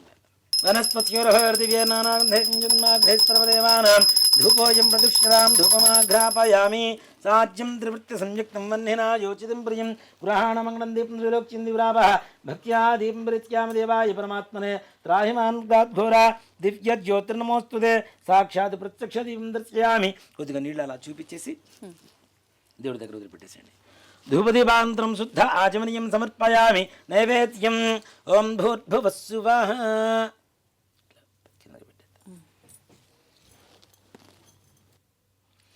ఓం భూర్భువస్సువః ఓం తత్సవితుర్వరే. ఇట్లా నీళ్లు చల్లండి. ఓం తత్సవితుర్వరేణ్యం భర్గో దేవస్య ధీమహి. ఇలా చుట్టూ తిప్పండి. సత్యం వర్త్యేన పరిణితియామి అమృతమస్తమృతో అవసరమసి. శ్రీ వరసిద్ధి వినాయక స్వామినే నమః. అవసరార్థం నారికేళ సకలాన్ దాడిమీ ఫలాన్ బహుబీజ ఫలాన్ వేదయామి. ఓం ప్రాణాయ స్వాహ ఓం అపానాయ స్వాహ ఓం జ్ఞానాయ స్వాహ ఓం ఉదానాయ స్వాహ ఓం సమానాయ స్వాహ. 6 సార్లు నీళ్ళు అక్కడ చూపించేసి ప్లేట్ వదిలిపెట్టేసండి అమ్మా. స్వామివారి దగ్గర చూపించి మధ్య మధ్య ఉదకవాణీం సమర్పయామి. అమృతాభిధానమసి. ఉత్తరాభూషణం సమర్పయామి. హస్తో ప్రక్షాళయామి. పాదో ప్రక్షాళయామి. శుద్ధ ఆచమనీయం సమర్పయామి.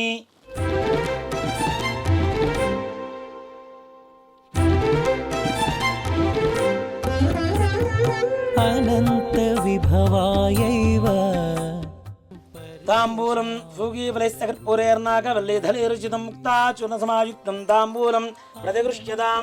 ఇది తాంబూలం సమర్పయామి.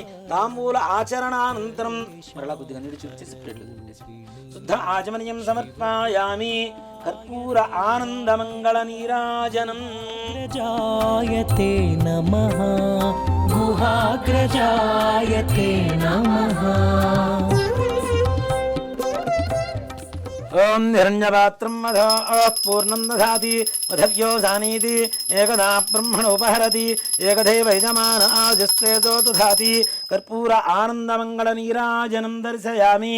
నీరాజనాంతరం శుద్ధ ఆచమనీయం సమర్పయామి. నమస్కరోమి.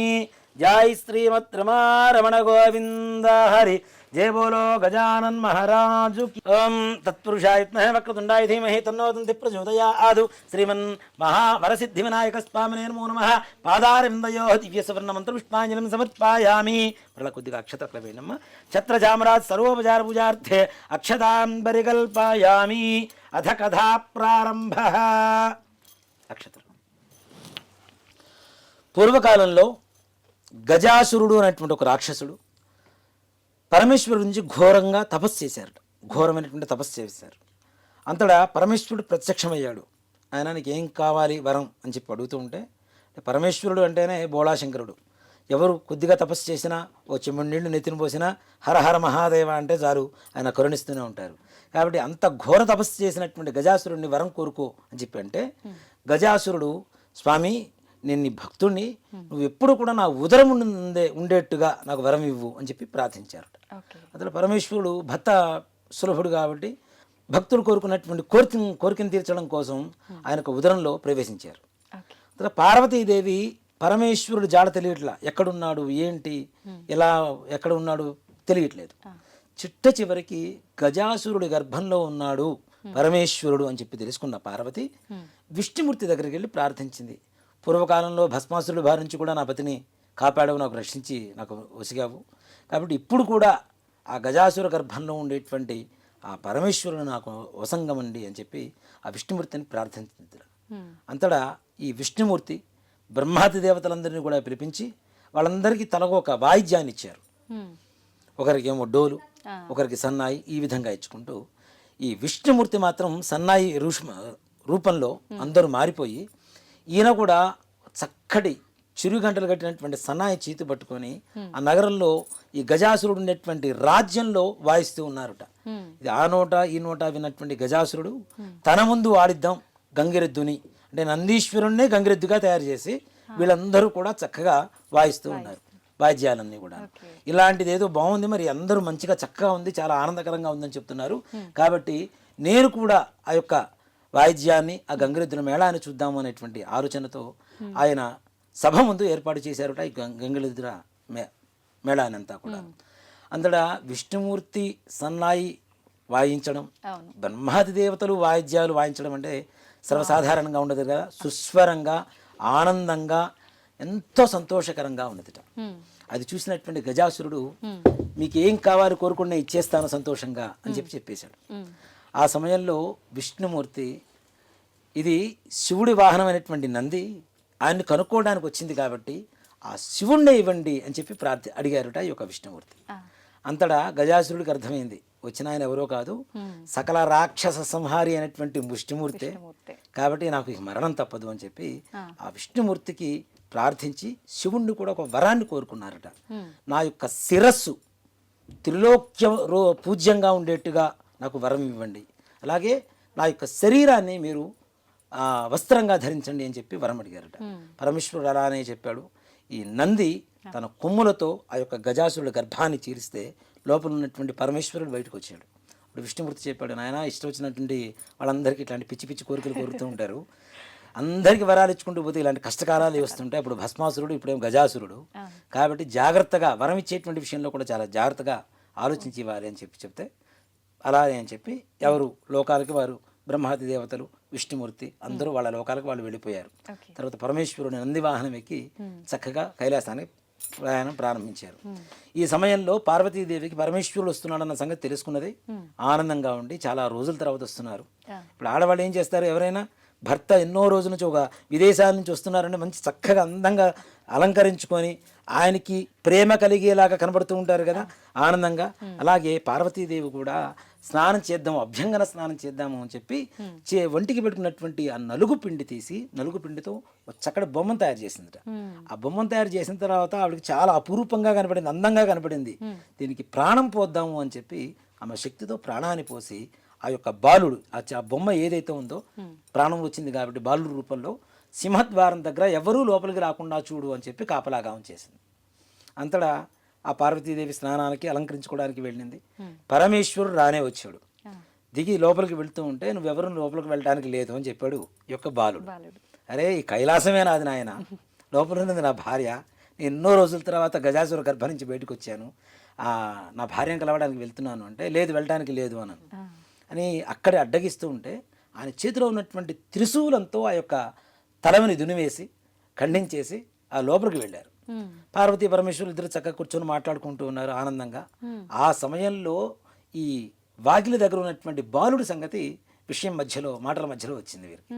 అరే నేను చాలా తప్పు చేశాను అని చెప్పి ఆ గజాసురుడి తల ఏదైతే తీసుకుని వచ్చాడో ఆ తలని ఈ యొక్క పిల్లవాడికి అంటించి ప్రాణశక్తిని ధారపోసాడు పరమేశ్వరుడు. అప్పటి నుంచి ఆయన గజాననుడు అయ్యాడు. ఆ బాలుడు కూడా అంటే గజరూపం కలిగినటువంటి ముఖం పెట్టుకున్నారు కాబట్టి గజాననుడు అయ్యాడు అప్పటి నుంచి. ఆ తదుపరి కొంతకాలానికి ఆ గజాననుడిని ప్రశాంతంగా మంచిగా చక్కగా ప్రేమగా చూసుకుంటున్నటువంటి పార్వతీ పరమేశ్వరుడికి సుబ్రహ్మణ్యేశ్వర స్వామి వారి జననం జరిగింది. ఇద్దరు పెద్దవాళ్ళు అవుతున్నారు.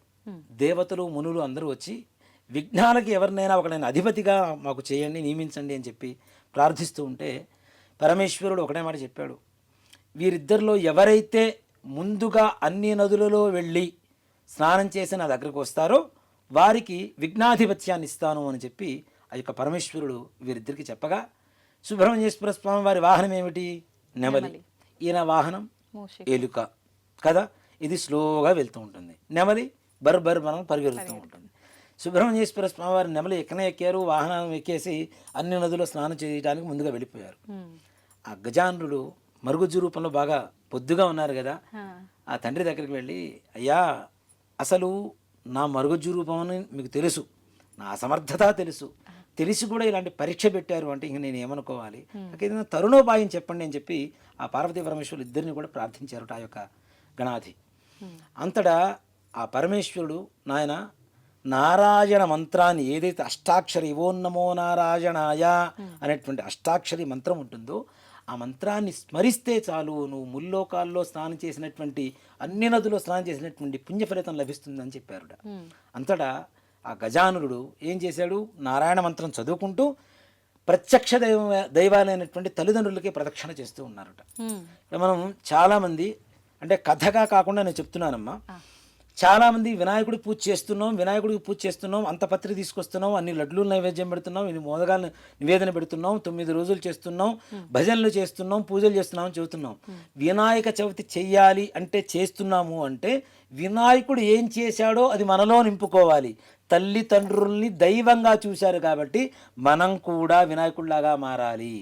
అదే వినాయకుడికి వ్రత కథ యొక్క పరమార్థం. అసలు మనం తల్లిదండ్రులను పూజించండి అని చెప్పడమే వినాయకుడు చెప్పినటువంటి పరమార్థం, ఈ కథలో ఉండేటువంటి పరమార్థం. కాబట్టి ఆ తల్లిదండ్రులకి ఇద్దరికి కూడా చక్కగా ప్రదక్షిణాలు చేస్తూ ఉన్న సమయంలో ఈ సుబ్రహ్మణ్యేశ్వర స్వామి వారు ఏ నది దగ్గరికి వెళ్తే స్నానానికి వెళ్తూ ఉంటారో గణపతి ముందుగానే ఆ నదిలో స్నానం చేసి ఆయనకి ఎదురుగా వస్తున్నారు. తల్లిదండ్రులకు ప్రదక్షిణ చేస్తున్నటువంటి ప్రభావం నారాయణ మంత్ర ప్రభావం చేత అంతటా సుబ్రహ్మణ్యేశ్వర స్వామి వారు అన్ని నదుల్లో స్నానం చేసి ఈ కైలాసానికి చేరుకునేసరికి గజానుడు అక్కడే ఉన్నాడు. అన్నీ కంప్లీట్ చేసి నాకంటే ముందు వచ్చారు కాబట్టి ఆయనకే ముందుగా ఈ విఘ్నాలకు అధిపతిగా ఆయనే చేయండి అని చెప్పారు. భాద్రపద శుద్ధ చవితి రోజున ఈ గజానుడికి విఘ్నాలకి అధిపతిగా చేసి ఆయనకి విఘ్నేశ్వరుడు అనేటువంటి నామకరణం చేశారు. అంతటా ప్రపంచం మొత్తానికి ఉండేటువంటి విఘ్నానికి అధిపతిగా ఉండేటువంటి విఘ్నేశ్వరుడికి ఆ రోజున అందరూ పూజ చేస్తారు కదా. కుడుములు, ఉండ్రాళ్ళు, లడ్డూలు, కొబ్బరి అలానే పండ్లు, ఫలాలు అనేక రకాలుగా నివేదనలు పెడితే ఆయన కడుపులో పట్టినన్ని పట్టించుకొని కొన్ని తన వాహనమైనటువంటి ఎరుకకిచ్చి కొన్ని చేత ధరించి చక్కగా పట్టుకొని కైలాసానికి వచ్చారట. తల్లిదండ్రులు చూశారు. అదే రోజున ఇప్పుడు పట్టాభిషేకం చేసినప్పుడు తల్లిదండ్రులకు నమస్కారం చేయాలి కదా. కాబట్టి నమస్కారం చేద్దాము అని చెప్పి కిందకి ఇలా వంగుతూ ఉంటే పొట్ట కింద కనుక్కుంటేనేమో కాళ్ళు పైకి వెళ్తున్నాయి, కాళ్ళు కింద పెడితేనేమో పొట్ట అందటం లేదు. సో అంత భారీ విగ్రహం కావడం చేత వినాయకుడు అలా కష్టపడుతున్నటువంటి ప్రయాసపడుతున్నటువంటి సమయంలో ఆకాశంలో ఉన్నటువంటి చంద్రుడు, ఆకాశం కూడా కాదు ఓ మాట చెప్పాలంటే సాక్షాత్ పరమేశ్వరుడికి నెలవంక శిరస్సులో ఉంటుంది కాబట్టి ఆయన శిరస్సు ఉన్నటువంటి ఆ నెలవంక చంద్రుడు చూసి ఈ వినాయకుడిని చూసి నవ్వేట. ఇప్పుడు మనిషికి మన దృష్టి దోషాలు అని చెప్పి చూస్తూ ఉంటాం. ఇప్పటిది కాదు, దేవతలకు కూడా తప్పలేదు, మనుషులకే కాదు దేవతలకు కూడా తప్పలేదు. అంటే కన్ను పడితే, దృష్టి పడితే ఏదైనా సరే, నరుడు దృష్టి పడితే నలరాయన నుగ్గైపోతుంది అంటాం కదా. అలాగే చంద్ర దృష్టికి ఆయన పొట్ట పగిలి ఆయన పొట్టలో ఉన్నటువంటి కుడుములు, ఉండ్రాళ్ళు, పండ్లు, ఫలాలు, ఈ కొబ్బరి ఇవన్నీ కూడా ఆ ప్రదేశం అంతా కూడా డొర్లుతూ ఉన్నాయిట. ఇది చూసినటువంటి పార్వతీదేవికి చాలా కోపం వచ్చింది. అరే నా కుమారుని చూసి నువ్వు నవ్వుతావా అని చెప్పి, నిన్ను ఎవరైతే చూస్తారో వాళ్ళు నీలాప నిందలకు గురవుతారు అని చెప్పి పార్వతీదేవి శాపం ఇచ్చింది. ఈ సమయంలో సప్త మహర్షులు యాగం చేస్తూ ఉన్నారు. యాగం చేస్తూ ఉంటే అగ్నిదేవుడికి సప్త మహర్షుల భార్యల మీద కోరిక కలిగింది. ఆ సంగతి అరుంధతి తెలుసుకొని ఆమె రూపం తప్పించి మిగిలిన 6 పత్నుల రూపం అంతా కూడా ఆవిడే అవతరించి వాళ్ళందరికీ కూడాను, వాళ్ళందరూ ఇక్కడే ఉన్నారు, ఋషిపత్నులు మాత్రం ఋషులతో ఉన్నారు. కానీ ఒక అగ్నిదేవుడితో ఉండేటువంటి ఈ 6 మాత్రం ఋషిపత్నుల రూపంలో అరుంధతీదేవి మాత్రమే ఆ రూపాన్ని అక్కడ కలుగజేసింది మాయా రూపంలో. ఇది చూసినటువంటి ఋషులందరూ కూడాను మా భార్యలే ఆయన దగ్గర ఇలా ఉన్నారు అని చెప్పి చాలా ఎడబాటు చేసుకున్నారు ఇద్దరు కూడా, భార్యాభర్తలంతా, ఋషిపత్నులందరూ కూడా. ఈ సమయంలో అరుంధతి వచ్చి వాళ్ళెవరూ కూడా నిజమైన రూపాలు కాదు, నా మాయ వల్ల కలిగినటువంటిది అని చెప్పి వారికి చెప్పిన తర్వాత వారికి ఈ శాపం ఉపశమనం కలిగింది. ఇదంతా కూడా ఎందువల్ల జరిగింది అంటే ఈ ఋషిపత్నులందరూ కూడాను చంద్రుని చూసినటువంటి కారణం చేతనే ఈ యొక్క శాపం కలిగింది. వాళ్ళు నీలాపనిందలు వచ్చినాయి కదా, భర్త నుంచి ఎడబాటు అయింది కదా. అలా ఋషులకు కూడా ఆ నీలాపనిందలు తప్పలేదు. కాబట్టి ఈ ఋషులు దేవతలందరూ కూడాను పార్వతీదేవి దగ్గరికి వచ్చి ఆ మృతి చెందినటువంటి ఆ బాలుణ్ణి ప్రాణశక్తితో లేపి, తల్లి ఈ చంద్రుడిని చూడకుండా ఉండడం అనేది చాలా కష్టమైనటువంటి పని, కాబట్టి చంద్రుని చూసిన నీలాపనిందలు తొలగేటువంటి మార్గం ఏదైనా చెప్పండి అని చెప్పింది. ఆవిడ ఏ రోజైతే నా కుమారుడికి ఈ రకమైనటువంటి అవమానం జరిగిందో భాద్రపద శుద్ధ చవితి నాడు మాత్రం ఎవరూ చంద్రుడిని చూడరాదు, ఆ రోజున చూస్తే నీలాపనిందలు కలుగుతాయని చెప్పి పార్వతీదేవి ముందు ఇచ్చినటువంటి శాపానికి ఉపశమనం ఇచ్చిందిట. అంతటా అందరూ కూడాను భాద్రపద శుద్ధ చవితి రోజున వినాయకుడిని పూజ చేస్తున్నారు. చక్కగా ఆ రోజున మాత్రం చంద్రుడిని చూడకుండా అందరూ ఉండిపోతూ ఉన్నారు. ఇలా కొంతకాలం జరుగుతుంది. ఇది యుగాంతరాలలో జరుగుతున్నటువంటి కథ అనేటువంటిది కూడా మనం గుర్తించాలి. అది ఎప్పుడో కైలాసంలో పార్వతీ పరమేశ్వరుల మధ్యలో జరిగినటువంటి కథని మరలా ద్వాపర యుగం దాకా వచ్చింది. ద్వాపర యుగంలో నారద మహాముని శ్రీకృష్ణుని చుట్టానికని వచ్చారు. వచ్చి ఈరోజు భాద్రపద శుద్ధ చవితి కాబట్టి ఈరోజు చంద్రుని ఎవరిని చూడవద్దు అని చెప్పి చెప్పగా ఆ శ్రీకృష్ణుడు కూడా నగరంలో అందరికీ చెప్పి సాడింపు వేయించాడు. ఈరోజు ఎవరు కూడా చంద్రుని చూడరాదు, చూస్తే నీలాప నిందలు వస్తాయని చెప్పి సాడింపు వేయించారు. ఆ తదుపరి నారద మహాముని వెళ్ళిపోగా సత్రాజిత్తు అనేటువంటి ఒక ఆయన స్నేహితుడు కృష్ణుని చుట్టానికి వచ్చాడు. ఆయన చేతిలో ఒక మణి ఉన్నది. ఆ మణినే శమంతకమణి అంటారు. ఈ శమంతకమణి నాకు సూర్య భగవానుడి అనుగ్రహం చేత నాకు కలిగింది అని చెప్పి శమంతకమణిని చూపించడానికి ఆ సత్రాజిత్తు శ్రీకృష్ణుడి దగ్గరకు వచ్చారట. వచ్చి చూపించి ఇది చాలా బాగుంది అంటే ఇది నాకు ఇవ్వు అని చెప్పి శ్రీకృష్ణుడు ఆ యొక్క సత్రాజిత్తుని అడిగాడు. ఎంత స్నేహితుడివైనా ఇది రోజుకి 8 బారువుల బంగారం పెడుతూ ఉంటుంది సూర్యుడు అనుగ్రహం చేత, కాబట్టి ఇలాంటి మణిని ఎవరన్నా ఇస్తారా, నేను ఇవ్వను కాక ఇవ్వను అని చెప్పి వెళ్ళిపోయారు. ఆ రోజు రాత్రి సమయం అయ్యేసరికి కృష్ణుడికి ఏంటి క్షీరప్రియుడు కదా, వెన్నపూస ఎంతసేపటికి పాలు ఉండాలి ఆయనకి, అవి ఉంటే చాలు అని చెప్పి పాలు పితుకుకుందాము గోవు దగ్గర అని చెప్పి వెళ్ళి పాలు పితుకుతూ ఆ గిన్నెలో భాండంలో చంద్రుని ప్రతిబింబం చూశారట. ఇక డైరెక్ట్గా చూసినా చూడకపోయినా పరోక్షంగా, ప్రత్యక్షంగా లేకపోయినా పరోక్షంగా చూశారు. అప్పుడు కృష్ణుడికి అర్థమైంది ఎలాంటి నీలాప నిందలు వస్తాయో అని చెప్పి. అలా కొన్ని రోజులకి ఈ సత్రాజిత్తు తమ్ముడు ప్రసేనుడు అనేటువంటి ఒక రాజు, యువరాజు ఆ యొక్క శమంతకమణిని చక్కగా ఒక ఆభరణలాగా ధరించి అడవికి వేటకి వెళ్ళిపోయాడు. ఈయన మెడలో ఉన్నటువంటి ఆ మణి చూడటానికి రక్తం మాంసాల ముద్దలాగా కనపడుతుందిట, ఎర్రగా. అది చూసినటువంటి ఒక సింహం ఏం చేసింది, ఈయన మీద దునిమి ఈయన మొత్తం సంహరించి అది పట్టుకొని ఆ మణిని పట్టుకొని వెళ్ళిపోతున్న సమయంలో భల్లూకం అంటే ఎలుగుబంటు అంటాం మనం కదా, జాంబవంతుడు అనేటువంటి ఒక భల్లూకం ఈ సింహం దగ్గర ఉన్నటువంటి మణిని చూసి సింహాన్ని సంహరించి ఆ యొక్క మణిని తీసుకొని వెళ్ళి చక్కగా తమ కుమార్తెకి ఆట వస్తువుగా ఇచ్చారట. ఇలా కొంతకాలం జరుగుతూ ఉండగా తమ్ముడు రావట్లేదు, తమ్ముడు జాడ తెలియట్లేదు. ఈ సత్రాజిత్తు నా తమ్ముడిని శ్రీకృష్ణ భగవానుడే చంపి ఆ యొక్క మణిని అపహరించాడు అని చెప్పి ఊళ్ళో అందరికీ చెప్పడం మొదలుపెట్టారు. అది విన్నటువంటి శ్రీకృష్ణుడు ఆ రోజు నేను ఆ చంద్రుని చుట్టం వల్లనే నాకు ఇట్టి శాపం వచ్చింది, లీలాపనిందులు వచ్చినాయి, వీటిని నేనే బాపుకోవాలి అని చెప్పి ఆ ప్రసేనుడు వెళ్ళినటువంటి అడవి మార్గం ద్వారా వెళుతూ ఉంటే కొంత దూరం ప్రయాణం చేసేసరికి ప్రసేనుడి కళేవరం అస్థిపంజరం కనబడింది. అక్కడి నుంచి సింహపు కాలి జాడలు, సింహం నడుస్తుంటే కాలి జాడలు పడుతుంటాయి కదా అడుగులు, ఆ అడుగులు నడుచుకుంటూ దాన్ని అనుసరించుకుంటూ వెళ్తే అక్కడి నుంచి సింహం సంహరింపబడింది. అక్కడి నుంచి భల్లూకం ఎలుగుబంటూ ఈ కాలు జాడలు కనబడేట, వాటిని కూడా అనుసరించుకుంటూ వెళ్ళిపోతే ఒక గుహ కనపడింది. ఆ గుహ లోపలికి వెళ్ళిన తర్వాత ఒక అమ్మాయి దగ్గర ఈ యొక్క శమంతకమణి కనబడింది. అది తీసుకుందామని చెప్పి దగ్గరికి వెళ్తూ ఉంటే అమ్మాయి గట్టిగా అరిచేసరికి లోపల ఉన్నటువంటి జాంబవంతుడు వచ్చి యుద్ధాన్ని చేస్తూ ఉన్నారట.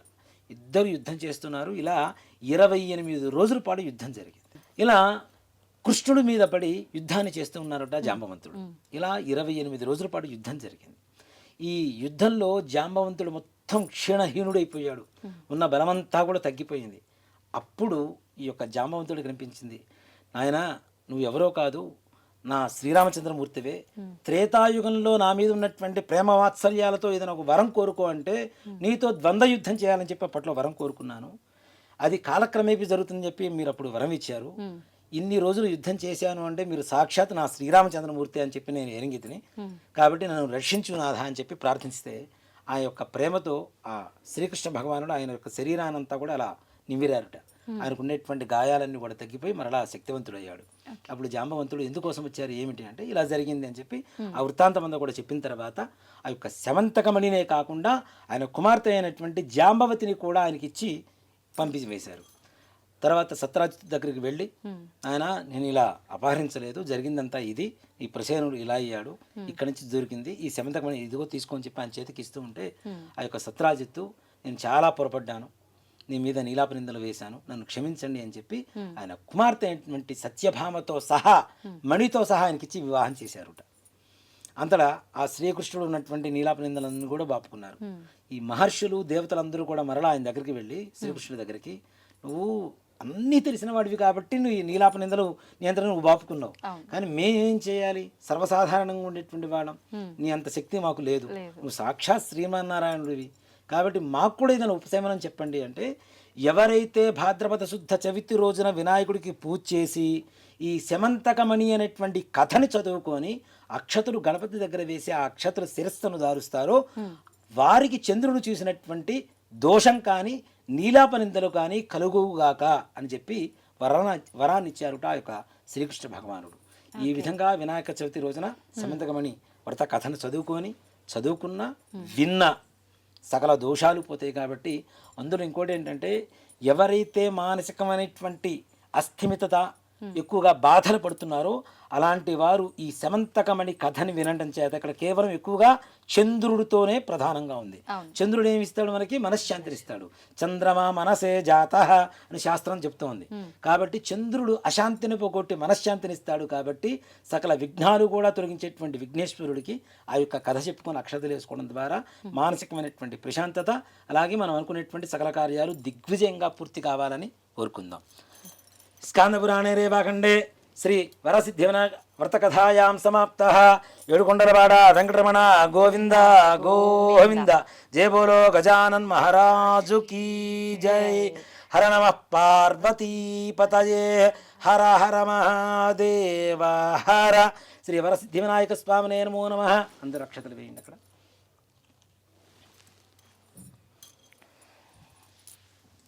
ధ్యానావాహనాది షోడశోపచార పూజాం సమర్పయామి. అగ్రవతి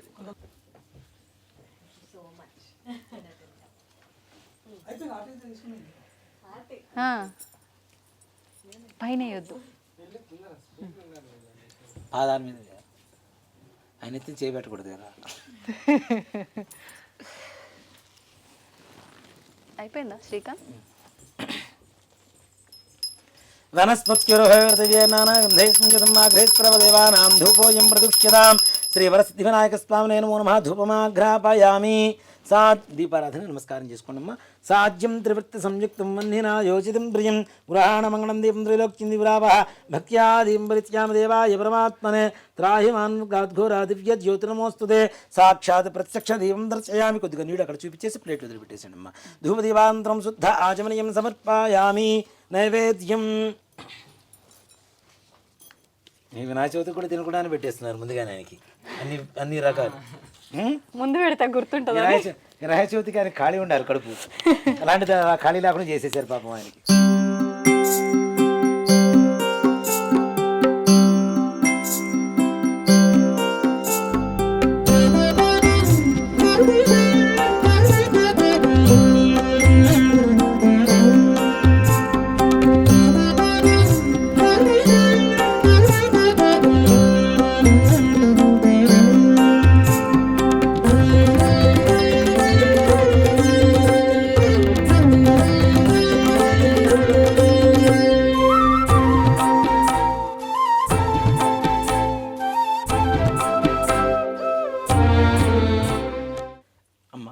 తీసుకొని ఈ నివేదన మీద చల్లండి. ఓం భూర్భువస్సువః ఓం తత్సవితుర్వరేణ్యం భర్గో దేవస్య ధీమహి ధియో యో నః ప్రచోదయాత్. ఇలా చుట్టూ తిప్పండి. సత్యం వర్త్యేన పరిషింత్యామి మృతమస్తోమృతోపస్తరమసి. శ్రీ వరసిద్ధి వినాయక స్వామినే నమః. భక్ష్యాన్ భౌష్యాన్ తోష్యాన్ లేహ్యాన్ మహానివేదనాన్ సమర్పయామి. ఓం ప్రాణాయ స్వాహ. ఓం అపానాయ స్వాహ. ఓం వ్యానాయ స్వాహ. ఓం ఉదానాయ స్వాహ. ఓం సమానాయ స్వాహ. 6 సార్లు అట్లా నీళ్లు చూపించేసి ప్లేట్ వదిలిపెట్టేసేయండి అమ్మ. మధ్యే మధ్యే ఉదకమానిం సమర్పయామి. అమృతాభిధానమసి. ఉత్తరాభోజనం సమర్పయామి. హస్తో ప్రక్షాళయామి. పాదో ప్రక్షాళయామి. శుద్ధ ఆచమనీయం సమర్పయామి. తాంబూలం ఫూగీఫలైశ్చ కర్పూరైర్నాగవల్లి దళైర్యుతం ముక్తాచూర్ణ సమాయుక్తం తాంబూలం ప్రతిగృహ్యతాం. తాంబూలం సమర్పయామి. తాంబూల ఆచరణానంతరం శుద్ధ ఆచమనీయం సమర్పయామి. మరలా నీళ్ళు చూపించేసి ప్లేట్ వదిలిపెట్టేసేయండి. కర్పూర ఆనందమంగళ నీరాజనం.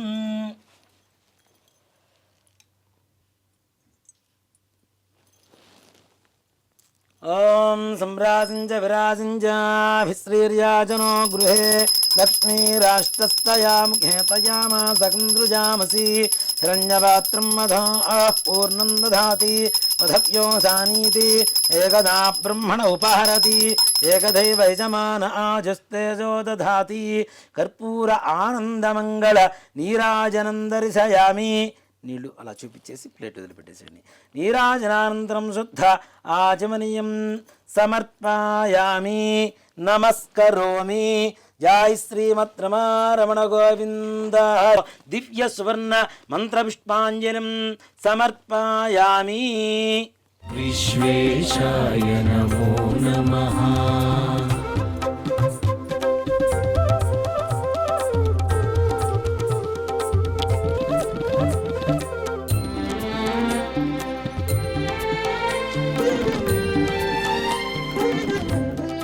యాని కాని చ పాపాని జన్మాంతరకృతాని చ తాని తాని ప్రణశ్యంతి ప్రదక్షిణం.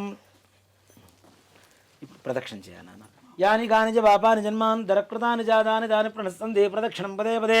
పాపోహం పాపకర్మాహం పాపాత్మా పాపసంభవః త్రాహి మాన్ కృపయా దేవా శరణాగతవత్సల అన్యథా శరణం నాస్తి త్వమేవ శరణం మమ తస్మాత్ కారుణ్యభావేన రక్ష రక్ష గణాధిప. ఆత్మ ప్రదక్షిణ నమస్కారాన్ని సమర్పయామి.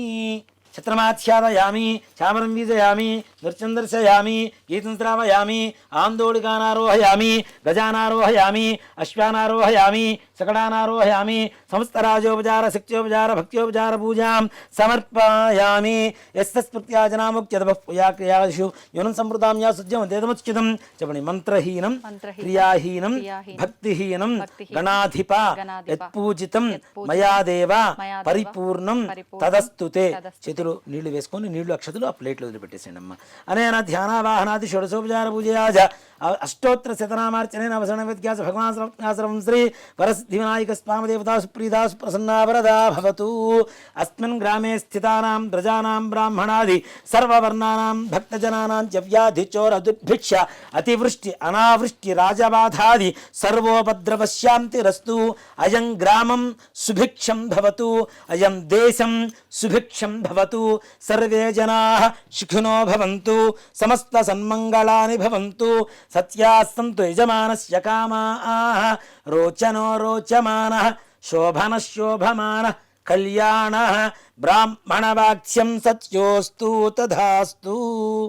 శ్రీ వరసిద్ధి వినాయక స్వామి దేవతా ప్రసాదం యజమాన్యస్య శిరసా గృహ్ణామి.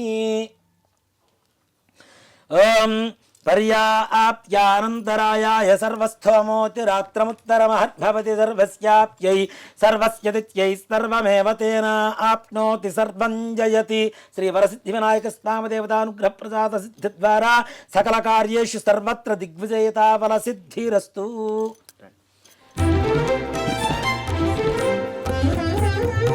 అనంత విభవాయైవ పరేషాం పరరూపిణి.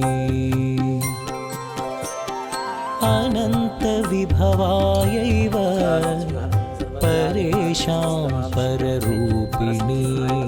శివపుత్రాయ దేవాయ గుహాగ్రజాయ తే నమః. గుహాగ్రజాయ తే నమః. వినాయక స్వామి దేవత పరిపూర్ణ అనుగ్రహ ప్రసాద సిద్ధిరస్తు. అమ్మా సంపూర్ణమైంది పూజా కార్యక్రమం. ఓకే, థ్యాంక్ యూ గురుగారు.